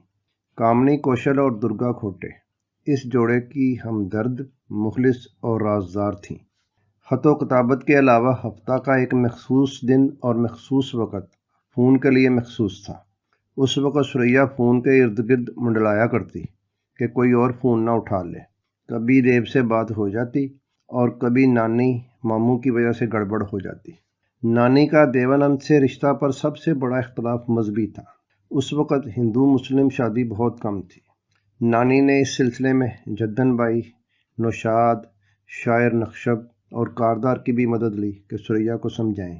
نانی کا یہ بھی کہنا تھا کہ دیوانند نیا ہے، وہ اپنے کیریئر کے شروع میں ہے، اس کو سریا کی شہرت اور دولت سے دلچسپی ہے، اس کی وجہ سے وہ اپنے کیریئر میں کامیاب ہونا چاہتا ہے۔ ایک بڑی وجہ یہ بھی تھی کہ سریا گھر میں واحد کمانے والی تھی، باقی سب اس کی دولت پر عیش کر رہے تھے۔ اب اگر یہ سونے کی چڑیا اڑ جاتی تو باقی کیا کرتے؟ بہرحال سریا کی ضد برقرار تھی اور گھر میں ٹینشن کا ماحول رہتا تھا۔ اسی دوران دیوانند نے سریا کو 3000 روپے کی ڈائمنڈ کی انگوٹھی بھجوائی، گویا منگنی کے طور پر۔ 3000 روپے اس زمانے میں بہت بڑی رقم تھی۔ سریا نے یہ انگوٹھی چھپا لی اور کبھی کبھی گھر والوں کی نظروں سے چھپ کر اس انگوٹھی کو پہن کر دل خوش کیا کرتی، لیکن نانی کی الٹرا وائلٹ نظروں سے یہ انگوٹھی کب تک چھپی رہ سکتی تھی؟ اس کو پتہ چل گیا، تفتیش ہوئی۔ جب یہ معلوم ہوا کہ یہ انگوٹھی دیو نے بھیجی ہے تو نانی نے سریا کے سامنے اس انگوٹھی کو سمندر میں پھینک دیا۔ ان حالات میں دیوانند اور سریا نے خفیہ شادی اور بھاگنے کا منصوبہ بنا لیا، اور فلم جیت کی شوٹنگ کے دوران جب یہ منصوبہ عمل میں لانا تھا تو اس کی بنک ایک اسسٹنٹ ڈائریکٹر کو پڑ گئی جو نانی کے گروپ کا آدمی تھا۔ اس نے نانی کو مخبری کر دی اور عین وقت پر نانی نے یہ منصوبہ تلپٹ کر دیا اور سریا کو پکڑ کر گھر لے گئی۔ گھر پہنچ کر اس موقع پر نانی اور ماموں نے یہ دھمکی دی کہ ہم تمہیں تو کچھ نہیں کہیں گے لیکن دیوانند کو قتل کر دیں گے۔ یہ دھمکی کام کر گئی اور سریا نے ہتھیار ڈال دیے۔ نانی نے فلم سازوں کو دیوانند کے ساتھ سریا کو لینے سے منع کر دیا اور جیسے تیسے زیر تکمیل فلموں کو مکمل کرایا گیا۔ ان باتوں کا دیوانند پر اثر پڑنا لازمی تھا، لیکن دیوانند کی پوزیشن کمزور تھی۔ دیوانند کہتے ہیں کہ سریا کی والدہ کو ہم سے ہمدردی تھی، لیکن وہ دوسرے لوگوں کو قائل نہ کر سکی۔ وہ دن میرے لیے جہنم کی آگ کے مترادف تھے، میں کچھ کر نہیں سکتا تھا۔ انہی دنوں ایک دن میں اپنے بڑے بھائی چیتن آنند کے کندھے پر سر رکھ کر رونے لگا۔ سریا کو بے وفا اور بزدل سمجھتے ہوئے دیوانند کا کہنا تھا، میں ایک غیر سنجیدہ اور غیر ذمہ دار عورت کا پیچھا کرنے اور ایسی محبت کو پانے کے لیے بہت انا پرست ہوں۔ اگر لڑکی مجھے پسند نہیں کرتی تو میں بھی اسے پسند نہیں کرتا، اسے بھولنا یا چھوڑنا ہی بہتر ہے۔ یعنی ساحر والی وہی بات، وہ افسانہ جسے انجام تک لانا نہ ہو ممکن، اسے ایک خوبصورت موڑ دے کر چھوڑنا اچھا، چلو ایک بار پھر سے اجنبی بن جائیں ہم دونوں۔ دیوانند کہتے ہیں، ایک بار جب یہ معاملہ ختم ہو گیا تو میں نے اپنے آپ کو اپنی کمپنی نوکیتن میں مکمل طور پر غرق کر دیا اور فلم بازی کی فلم بندی شروع کر دی۔ جب نانی اور ماموں کے دباؤ میں آ کر سریا نے نہ کر دی تو سریا کا خیال ہوگا کہ شاید بعد میں معاملہ سدھر جائے اور حالات ایسے ہو جائیں کہ دیو سے شادی کا امکان پیدا ہو جائے، کیونکہ والدہ سریا کے حق میں تھی۔ لیکن دیوانند کا معاملہ ایسا تھا کہ کون جیتا ہے تیری زلف کے سر ہونے تک۔ ایک دن دنیا کو معلوم ہوا کہ دیوانند نے فلم ٹیکسی ڈرائیور کی اپنی ہیروئن کلپنا کارتک، جس کا اصل نام مونا سنگھ تھا، اس سے شادی کر لی ہے۔ دیوانند کہتے ہیں، میں واپس پلٹا، مونا سے ملا، شوٹنگ میں دوپہر کے کھانے کا وقفہ آیا اور اسی وقفے کے دوران ہم نے سیٹ پر ہی خفیہ شادی کر لی، کیونکہ مجھے شادی کی لمبی رسموں اور تماشوں سے نفرت ہے۔ اس وقت میں نے محسوس کیا کہ یہ اس سے بہتر ہے جو میں نے پیچھے چھوڑ دیا تھا، لیکن کہیں گہرائی میں جانتا تھا کہ سریا میری زندگی کا پیار اور جذبہ ہے، میں اسے کبھی نہیں بھول سکتا، اس کی یاد ہمیشہ میرے ساتھ رہے گی۔ دیوانند کی شادی کے بعد سریا اور دیوانند دونوں کے راستے الگ الگ ہو گئے۔ اس کے بعد زیر تکمیل فلموں کے سیٹ پر یا کہیں جب دونوں کا سامنا ہوتا تھا تو سین اور کیفیت یہی ہوتی تھی، ہم تو یوں اپنی زندگی سے ملے، اجنبی جیسے اجنبی سے ملے۔ دیوانند سے تعلق ٹوٹنے کے بعد سریا کے لیے کئی مردوں کے رشتے آئے، لیکن سریا نے انکار کر دیا اور زندگی کے آخری دم تک اس نے شادی نہیں کی۔ سریا نے ایک دفعہ بے تکلفی سے اعتراف کیا کہ دیو اس کی زندگی میں آنے والے واحد مرد تھے۔ دیوانند البتہ اپنی شادی شدہ زندگی میں خوش تھے، بچے بھی پیدا کیے اور مصروف ہو گئے۔ کبھی کبھی کسی تقریب میں سریا اور دیوانند کی ملاقات ہوتی تھی تو سریا کی فیلنگز یعنی محسوسات یقیناً یہی ہوتے ہوں گے، کیا ہے پیار جسے ہم نے زندگی کی طرح، وہ آشنا بھی ملا ہم سے اجنبی کی طرح۔ سریا اور دیو کی کہانی ختم ہوئی، آگے چلتے ہیں۔ سریا نے اپنے دور کے ہر بڑے اداکار کے ساتھ کام کیا۔ سریا کو یہ منفرد اعزاز بھی حاصل ہے کہ برِ صغیر کے 3 بڑے گلوکار کے ایل سہگل، مکیش اور طلعت محمود کے ساتھ بطور ہیروئن کام کیا۔ کے ایل سہگل کے ساتھ 3 فلموں تدبیر، عمر خیام اور پروانہ، جبکہ مکیش کے ساتھ معشوقہ اور طلعت محمود کے ساتھ وارث میں کام کیا۔ اس کے علاوہ موتی لال، سریندر، بھارت بھوشن، راج کپور، رحمان، سریش، شمی کپور، شیام، پران، دلیپ کمار کے بھائی ناصر خان، سبھی کے ساتھ سریا نے بطور ہیروئن کام کیا۔ دلیپ کمار کا ذکر آیا ہے تو عرض ہے کہ اپنے دور کے سب سے بڑے اداکار دلیپ کمار کے ساتھ سریا نے کسی فلم میں کام نہیں کیا۔ اس کے باوجود سریا اپنے دور کی سب سے مقبول اور مہنگی اداکارہ تھی۔ یہ بھی اپنی جگہ ایک منفرد اعزاز ہے۔ کے آصف نے دلیپ کمار کے ساتھ سریا کو فلم جانور میں کاسٹ کیا، لیکن اس کی پہلی شوٹنگ پر ہی پھڈا پڑ گیا۔ ہوا یوں کہ سین تھا کہ دلیپ کمار نے سریا کی پنڈلی چومنی ہے۔ سریا کو اس سین پر اعتراض تھا کہ اس نے پہلے کبھی اس قسم کا کام نہیں کیا۔ دوسرے اس کا کہنا تھا کہ اگر اس کو شوٹ کر بھی لیا گیا تو سینسر بورڈ اس کو پاس نہیں کرے گا، لیکن فلم انڈسٹری کے 2 بڑوں کے آصف اور دلیپ کمار نے اس کو کسی طرح اس سین کے لیے راضی کر لیا۔ شمع میگزین نے ایک بار اس سین کی تصویر شائع کی تھی، وہی آپ اسکرین پر دیکھ رہے ہیں۔ کے آصف کی عادت تھی کہ وہ اپنے کام سے اس وقت تک مطمئن نہیں ہوتے تھے جب تک وہ ان کی مرضی اور معیار کے مطابق مکمل نہ ہو جائے۔ پنڈلی چومنے کے اس سین کی بار بار ری ٹیک ہوتی رہی، لیکن مطلوبہ سین معیار کے مطابق شوٹ نہ ہو سکا۔ سریا نے محسوس کیا کہ یہ دلیپ کمار اور کے آصف کی کوئی ملی بھگت ہے۔ اس وقت کے آصف اور دلیپ کمار کی دوستی ضرب المثل تھی۔ بعد میں اس دوستی میں تب رکھنا پڑا جب کے آصف نے دلیپ کمار کی بہن اختر سے شادی کی۔ سریا نے یہ محسوس ہوتے ہی کہ اسے بیوقوف بنایا جا رہا ہے، فوراً اٹھ کھڑی ہوئی اور نہ صرف کام سے انکار کر دیا بلکہ فلم ہی چھوڑ دی۔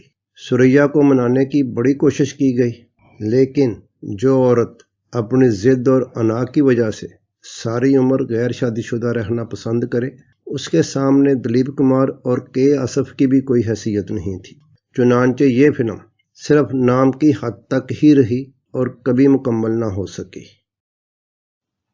دوستو، انسان یہی سمجھتا ہے کہ بہار کبھی خزاں میں نہیں بدلے گی، یہ دن ایسے ہی رکے رہیں گے، زندگی ایسے ہی ایک ڈگر پر چلتی رہے گی، لیکن تبدیلی انسانی زندگی کا مقدر ہے۔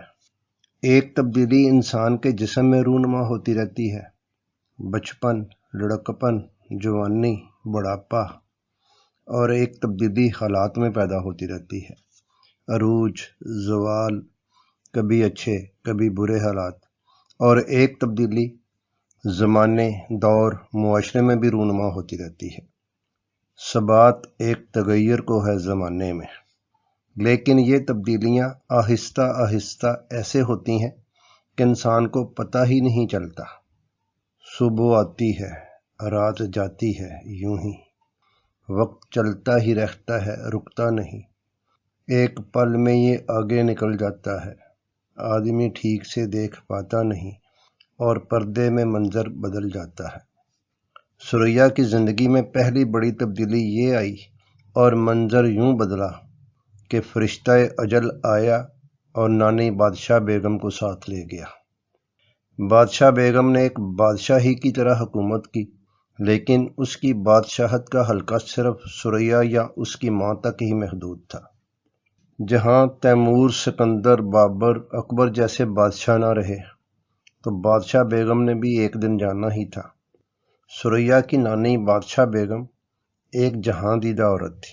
اس نے ثریا کی کمائی کو بڑے اچھے طریقے سے کئی جائیدادیں خرید کر نہ صرف محفوظ کیا بلکہ اس کی ویلیو میں بدرجہ اضافہ بھی کیا۔ ثریا کی زندگی میں تبدیلیوں کا ایک اور بڑا سال 1963 تھا۔ اسی سال ثریا کے والد عزیز جمال شیخ نے بھی دنیا کو الوداع کہا۔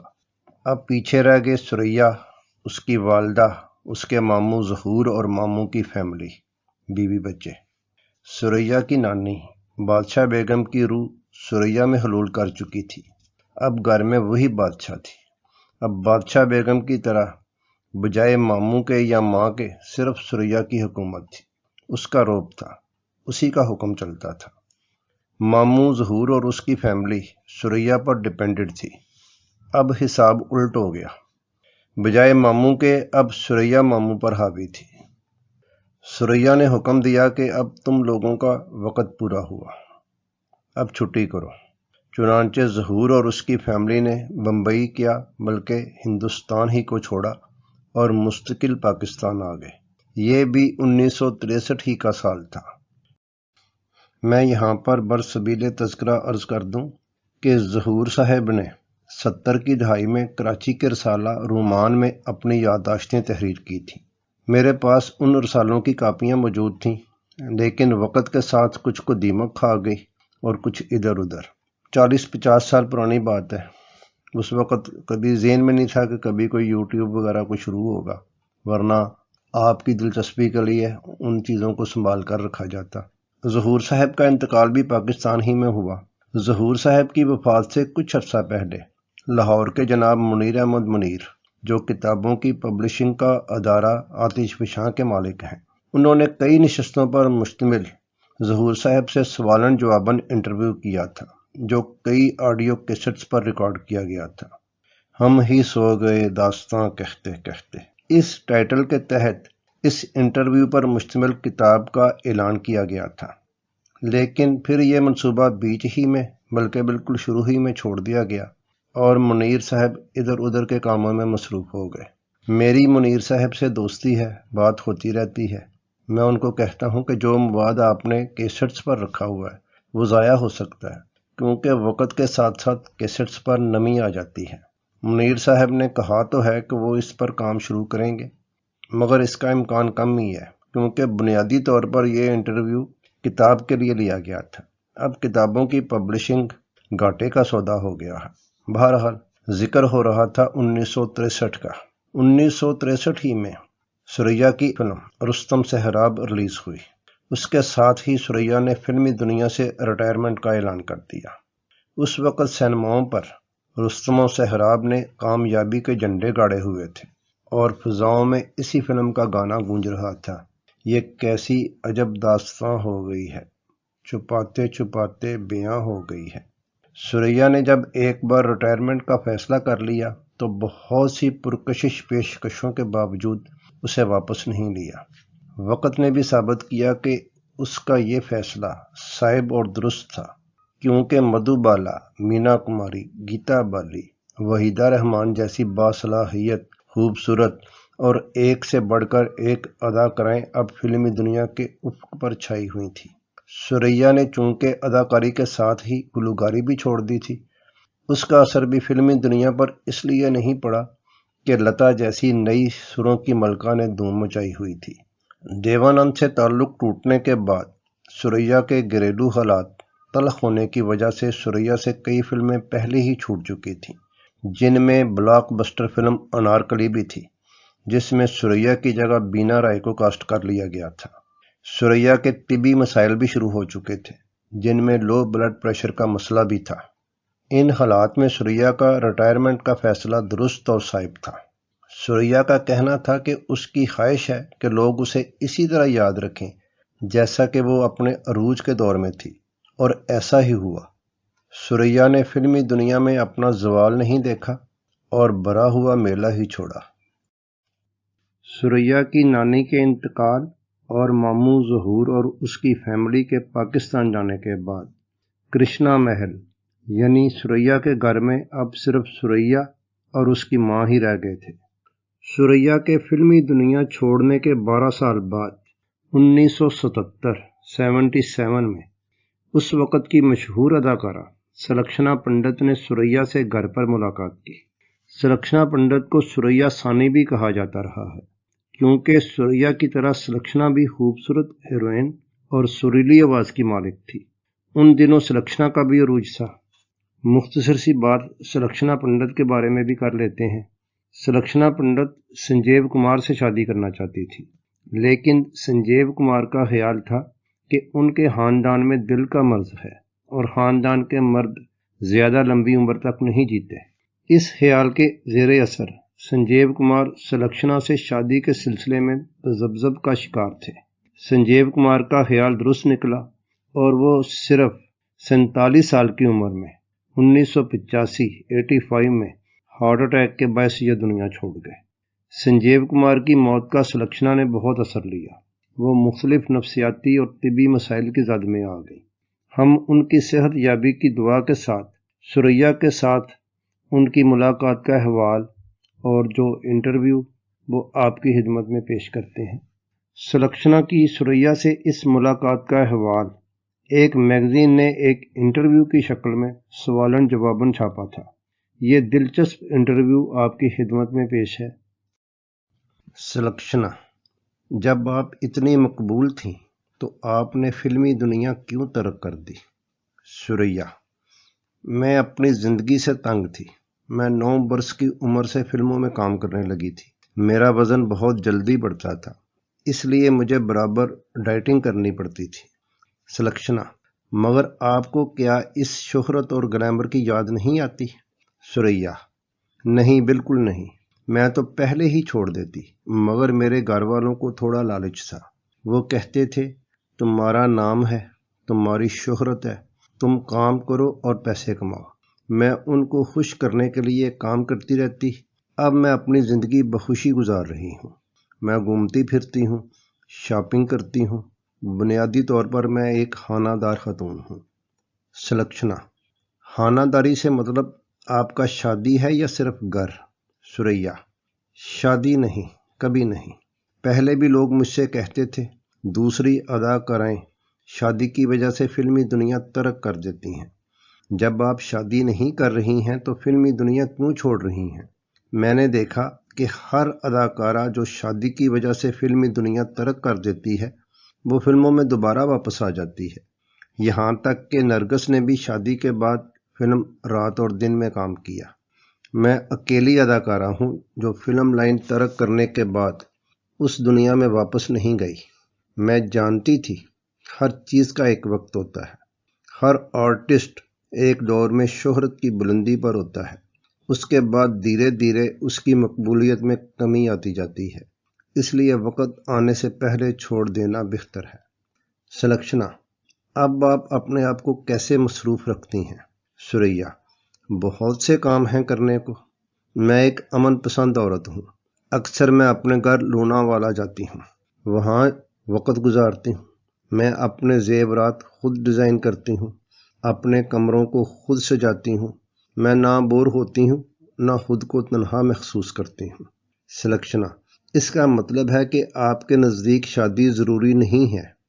سریا: لوگ کہتے ہیں کہ یہ ضروری ہے، مگر میں ایسا نہیں سمجھتی۔ میں غیر شادی شدہ ہوں مگر بہت خوش ہوں۔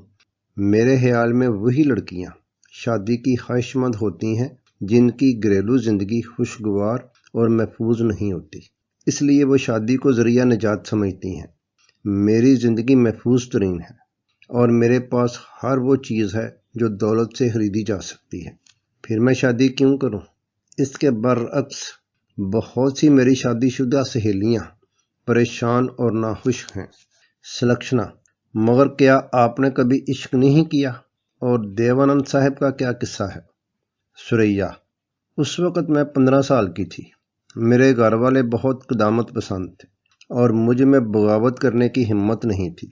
میں ڈر جاتی تھی جب وہ اس طرح کی باتیں کرتے تھے کہ دیوانند ہندو ہے، ہم اس کو قتل کر دیں گے۔ دیوانند مجھے بہت چاہتے تھے اور شادی بھی کرنا چاہتے تھے۔ انہوں نے ایک ہیرے کی انگوٹھی بھجوائی۔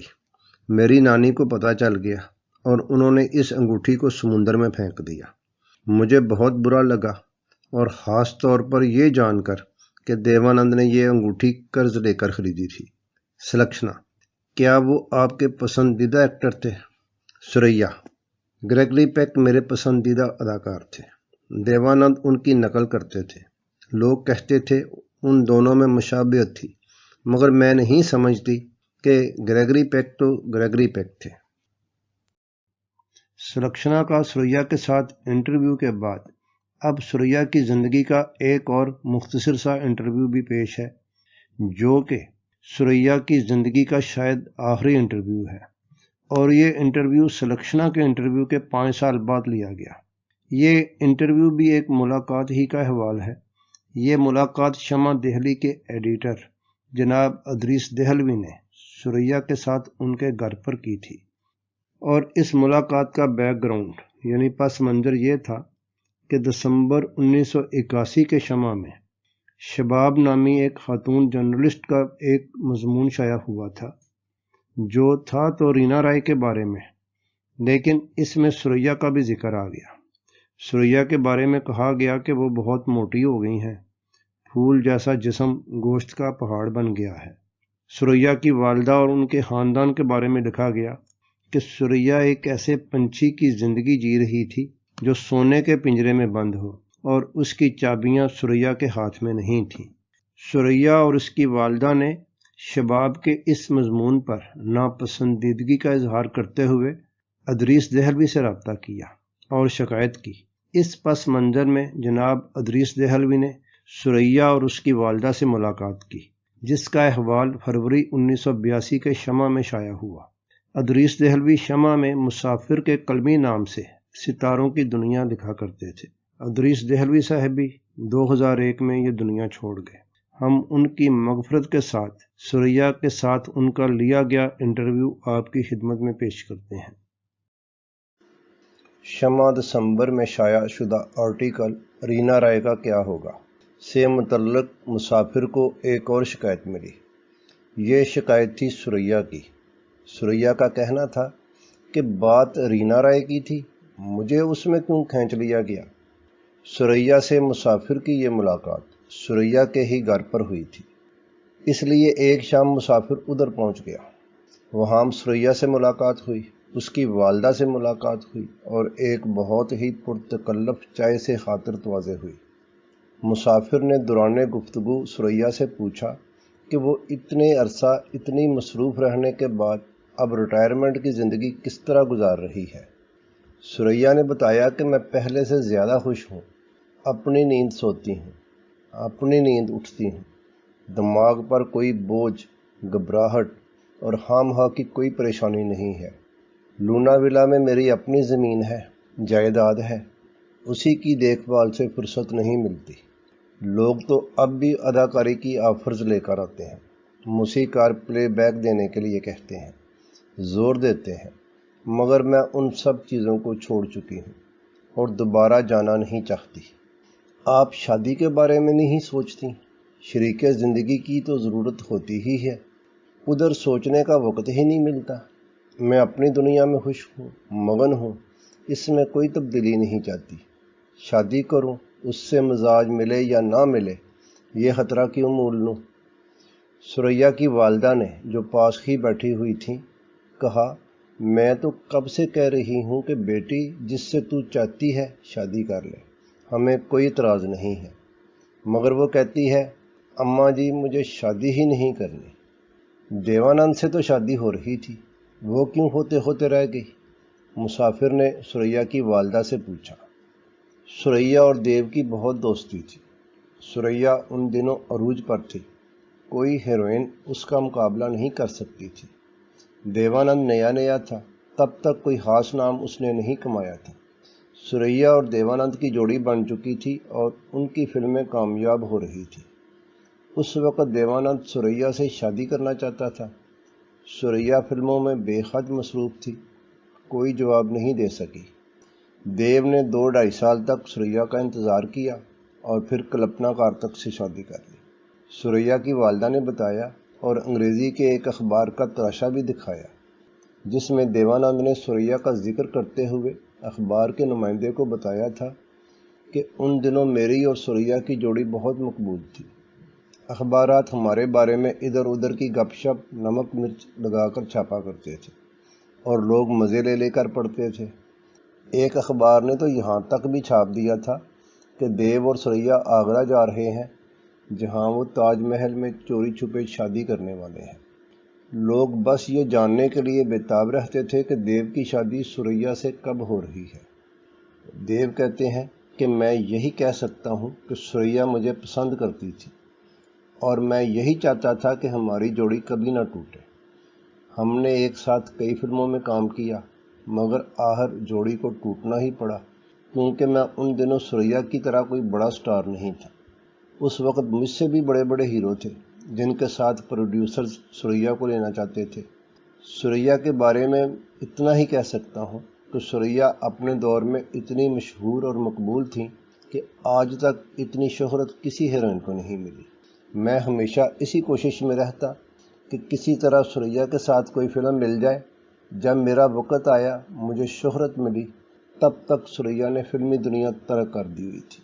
وہ اس وقت فلموں سے گئیں جب وہ اپنے عروج پر تھی، اور جب کوئی اپنے عروج پر ریٹائر ہوتا ہے تو اس کی عزت بڑھتی ہے۔ یہی وجہ ہے کہ سریا کی مقبولیت میں آج بھی کوئی کمی نہیں آئی۔ ایسی ہی بس ایک مثال اور ہے، وہ ہے نرگس کی۔ وہ بھی اپنے عروج کے زمانہ میں ریٹائر ہو گئی تھی اور لوگ ان کو ہمیشہ یاد کرتے رہے اور ان کی موت کے بعد بھی نہ بھولے ہیں اور نہ بھولیں گے۔ سریا کی والدہ نے کہا، اس مضمون میں یہ کہنا کہ سریا ایک ایسے پنچھی کی زندگی جی رہی تھی جو سونے کے پنجرے میں بند ہو اور اس کی چابیاں سریا کے ہاتھ میں نہیں تھیں، بالکل غلط ہے۔ یہ تو ہم پر بہت بڑا الزام ہے۔ ہماری طرف سے سریا پر نہ جب کوئی پابندی تھی اور نہ اب ہے۔ وہ عاقل ہے اور بالغ ہے، اپنا برا بھلا اچھی طرح جانتی ہے۔ ہم نے اس کی شادی میں کوئی رخنہ نہیں ڈالا، اپنے شب و روز کی وہ خود مالک تھی۔ سریا نے کہا، میں آپ کے سامنے بیٹھی ہوں، آپ خود دیکھ لیں کہ کیسی لگتی ہیں۔ یہ ضرور ہے کہ میرا وہ بدن نہیں ہے جو فلموں میں کام کرتے وقت رکھنا پڑتا تھا، مگر یہ لکھنا کہ پھول جیسا جسم گوشت کا پہاڑ بن گیا ہے سراسر غلط ہے۔ وقت کے ساتھ سب کا وزن بڑھتا ہے، مگر میرا جسم ایسا نہیں ہے جس کے لیے ایسے الفاظ استعمال کیے جائیں۔ مسافر نے سریا سے وعدہ کیا کہ وہ اس کی شکایت آرٹیکل کی مصنفہ شباب تک پہنچائے گا اور اسے بتائے گا کہ سریا کو کسی طور موٹا نہیں کہا جا سکتا۔ سریا نے بتایا کہ مجھے لگتا ہے شباب نے مجھے عرصہ سے دیکھا ہی نہیں ہے اور بس قیاس کے گھوڑے دوڑائے ہیں۔ حالانکہ اس مضمون کے بعد ہندوستان اور غیر ممالک سے بہت سے لوگوں نے مجھے خط لکھے اور انہیں شباب کے یہ جملے پسند نہیں آئے۔ اللہ کے فضل سے فلموں میں نہ ہوتے ہوئے بھی میری ہر جگہ عزت ہے۔ لونا ولا میں ایک سڑک کا نام میرے نام پر ہے، دبئی میں بھی ایک سڑک میرے نام پر بنی ہوئی ہے۔ سریا نے مسافر کو رجیش کھنہ کے ساتھ اپنی ایک تصویر دی جو بمبئی کے ایک ہوٹل میں کسی فنکشن کے دوران کھینچی گئی تھی، اور کہا، یہ تصویر شباب کو دکھا دیں اور شمع میں بھی چھاپ دیں تاکہ اگر کوئی غلط فہمی اس سے ہو گئی ہو تو دور ہو جائے۔ ادریس صاحب کی سریا اور اس کی والدہ سے ملاقات کے 5 سال بعد 1987 میں سریا کی والدہ ممتاز بیگم، جنہیں ملکہ بیگم بھی کہا جاتا تھا، ان کا بھی انتقال ہو گیا۔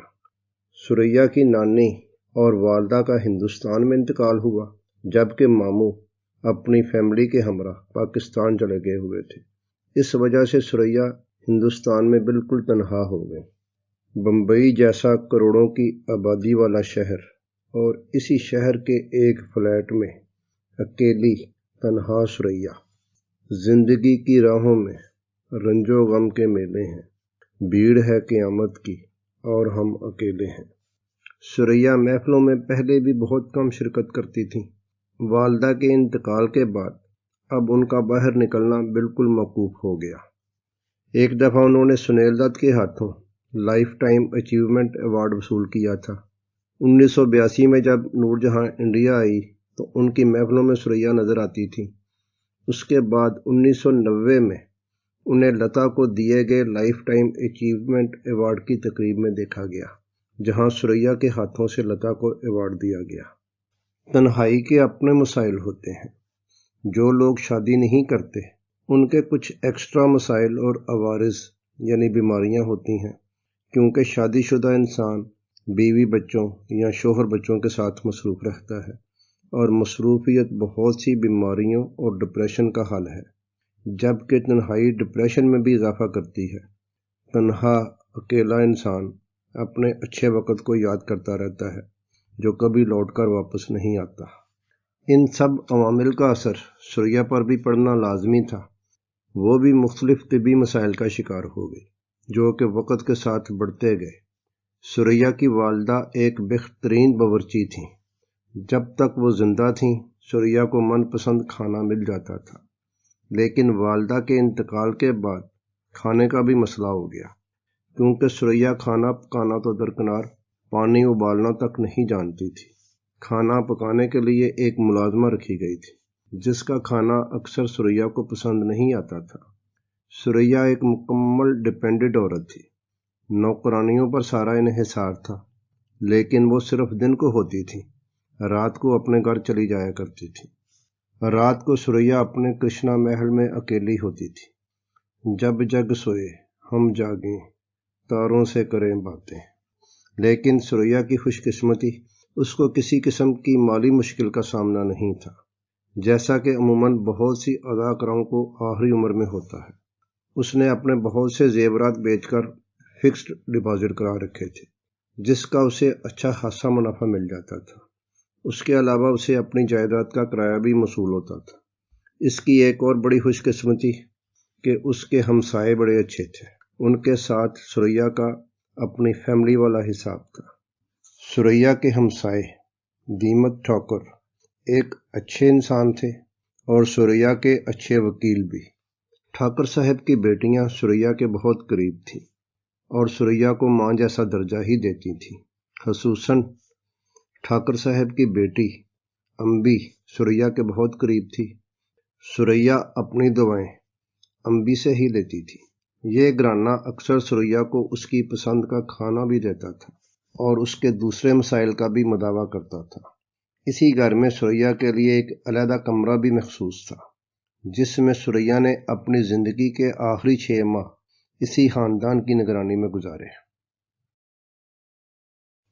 جنوری 2004 میں سریا بمبئی کے ہرکشن داس ہسپتال میں داخل ہوئی۔ سریا کے دل میں خون کا بہاؤ بہت کم ہو جاتا تھا، جس کی وجہ سے خون میں شوگر کی سطح خطرناک حد تک گر جاتی تھی۔ اس کے علاوہ لبلبہ میں رسولی کی تشخیص ہوئی تھی، جو کہ بہت ہی کم مریضوں میں ہوتی ہے، جس کی وجہ سے اس کے پیٹ کے امراض بھی بڑھ گئے تھے۔ سریا کچھ دن ہسپتال میں رہیں، بعد میں انہیں ڈسچارج کر دیا گیا، لیکن کچھ دن کے بعد سریا کی حالت پھر بگڑ گئی اور اسے دوبارہ ہسپتال میں داخل کرانا پڑا، جہاں سریا کو وینٹیلیٹر پر رکھا گیا اور نالی کے ذریعے لیکوڈ خوراک دی جانے لگی۔ لیکن اس فانی دنیا میں سریا کا وقت پورا ہو گیا۔ 31 جنوری 2004 کو سریا کی روح فانی جسم کو چھوڑ کر پرواز کر گئی۔ وہ موٹی موٹی حسین آنکھیں جن پر ایک زمانہ فدا تھا ہمیشہ کے لیے بند ہو گئیں۔ خوبصورت، حسین اور کروڑوں میں ایک چہرہ، اپنے دور کا خوبصورت، سڈول اور متناسب جسم، سب مٹی کا ڈھیر ہونے کو تیار پڑا تھا۔ وہ ادائیں، اشارے جن کو دیکھنے کے لیے لوگ ایک ہی فلم کا بار بار ٹکٹ لیتے تھے، ان اداؤں کی مالکہ اب مجبور اور معذور ہو چکی تھی۔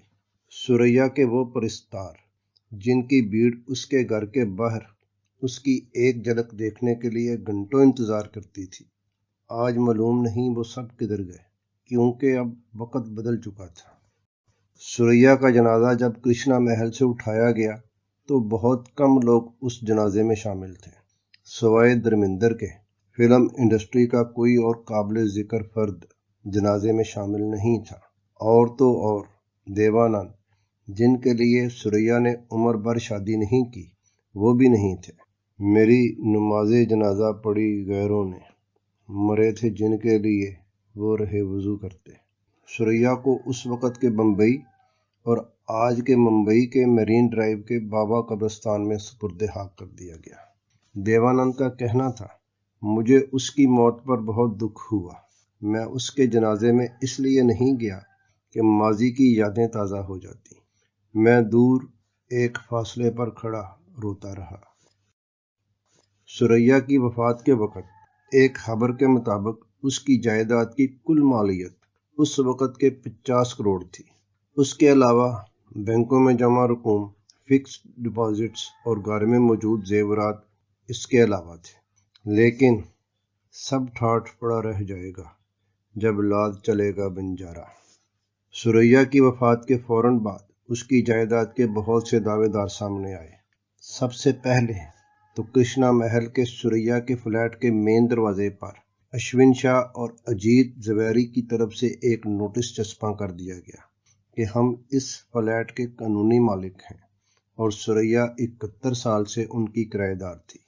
سریا کے ہمسائے اور وکیل ٹھاکر صاحب کی بیٹی امبی نے بھی دعویٰ کیا کہ وہ تمام جائیداد کی وارث ہیں، کیونکہ سریا نے انہیں بیٹی بنایا ہوا تھا اور سریا نے یہ جائیداد انہیں ہبہ کر دی تھی۔ ایک دعویٰ سریا کے مرحوم ماموں ایم ظہور کے بیٹے محفوظ احمد نے بھی کیا، جو اب پاکستان کے شہری تھے اور اس وقت سعودی عرب میں ایک امریکی کمپنی میں ملازم تھے۔ محفوظ احمد کا کہنا تھا کہ وہ سریا کے ساتھ 17 سال تک کرشنا محل میں اکٹھے رہے اور 1963 میں والد کے ہمراہ پاکستان چلے آئے۔ ان کے والد اور سریا کی والدہ سکے بہن بھائی تھے۔ محفوظ احمد کا یہ بھی کہنا تھا کہ وہ جانتے ہیں کہ کرشنا محل کی ہر الماری میں کیا کیا ہے۔ ان سب چیزوں کی ایک تاریخی حیثیت ہے اور ان سب چیزوں سے ہمارے خاندان کی یادیں وابستہ ہیں۔ مجھے اپنے خاندان کی ان چیزوں سے دلچسپی ہے۔ سریا کی فلم پیار کی جیت کا محمد رفیع کا گیت یاد آ رہا ہے۔ ایک دل کے ٹکڑے ہزار ہوئے، کوئی یہاں گرا کوئی وہاں گرا۔ اسی گیت کی طرح سریا کی جائیداد کے بھی کئی ٹکڑے ہو گئے۔ کچھ ٹکڑے اشون شاہ، کچھ امبی، کچھ محفوظ احمد کی جولی میں گرے اور بہت سے ٹکڑے مہاراشٹر کی حکومت کے حکم پر سیل کر دیے گئے۔ سریا کی اس وقت کی کروڑوں اور اب اربوں کی جائیداد میں سے سریا کے حصے میں کیا آیا؟ 2 گز کفن کا ٹکڑا۔ جی ہاں، یہ بھی سریا کی ایک ہٹ فلم موتی محل کا محمد رفیع کا ہی گیت ہے۔ جائے گا جب یہاں سے کچھ بھی نہ پاس ہوگا، 2 گز کفن کا ٹکڑا تیرا لباس ہوگا۔ مطلب کی ہے یہ دنیا، کیا اپنے کیا پرائے، کوئی نہ ساتھ آیا کوئی نہ ساتھ جائے۔ یہ ٹھاٹھ باٹھ تیرا، یہ آن بان تیری، رہ جائے گی یہیں پر یہ ساری شان تیری۔ اتنی ہے اے مسافر بس داستاں تیری، جائے گا جب یہاں سے کچھ بھی نہ پاس ہوگا، 2 گز کفن کا ٹکڑا تیرا لباس ہوگا۔ سریا کی داستاں ختم ہوئی۔ یہ داستاں آپ کو کیسی لگی؟ امید ہے ضرور کمنٹ کریں گے۔ ہر کمنٹ کا جواب دیا جاتا ہے۔ ہماری محنت میں کوئی کمی ہو یا کہیں کوئی غلط بات حقائق کے برعکس ہو گئی ہو تو بھی ضرور بتائیے۔ دیکھتے پڑھتے اور سنتے رہیے شاہکار اردو۔ خوش رہیے، سلامت رہیے۔ سید وجیہ الحسن بخاری کو اجازت دیجیے۔ اللہ حافظ۔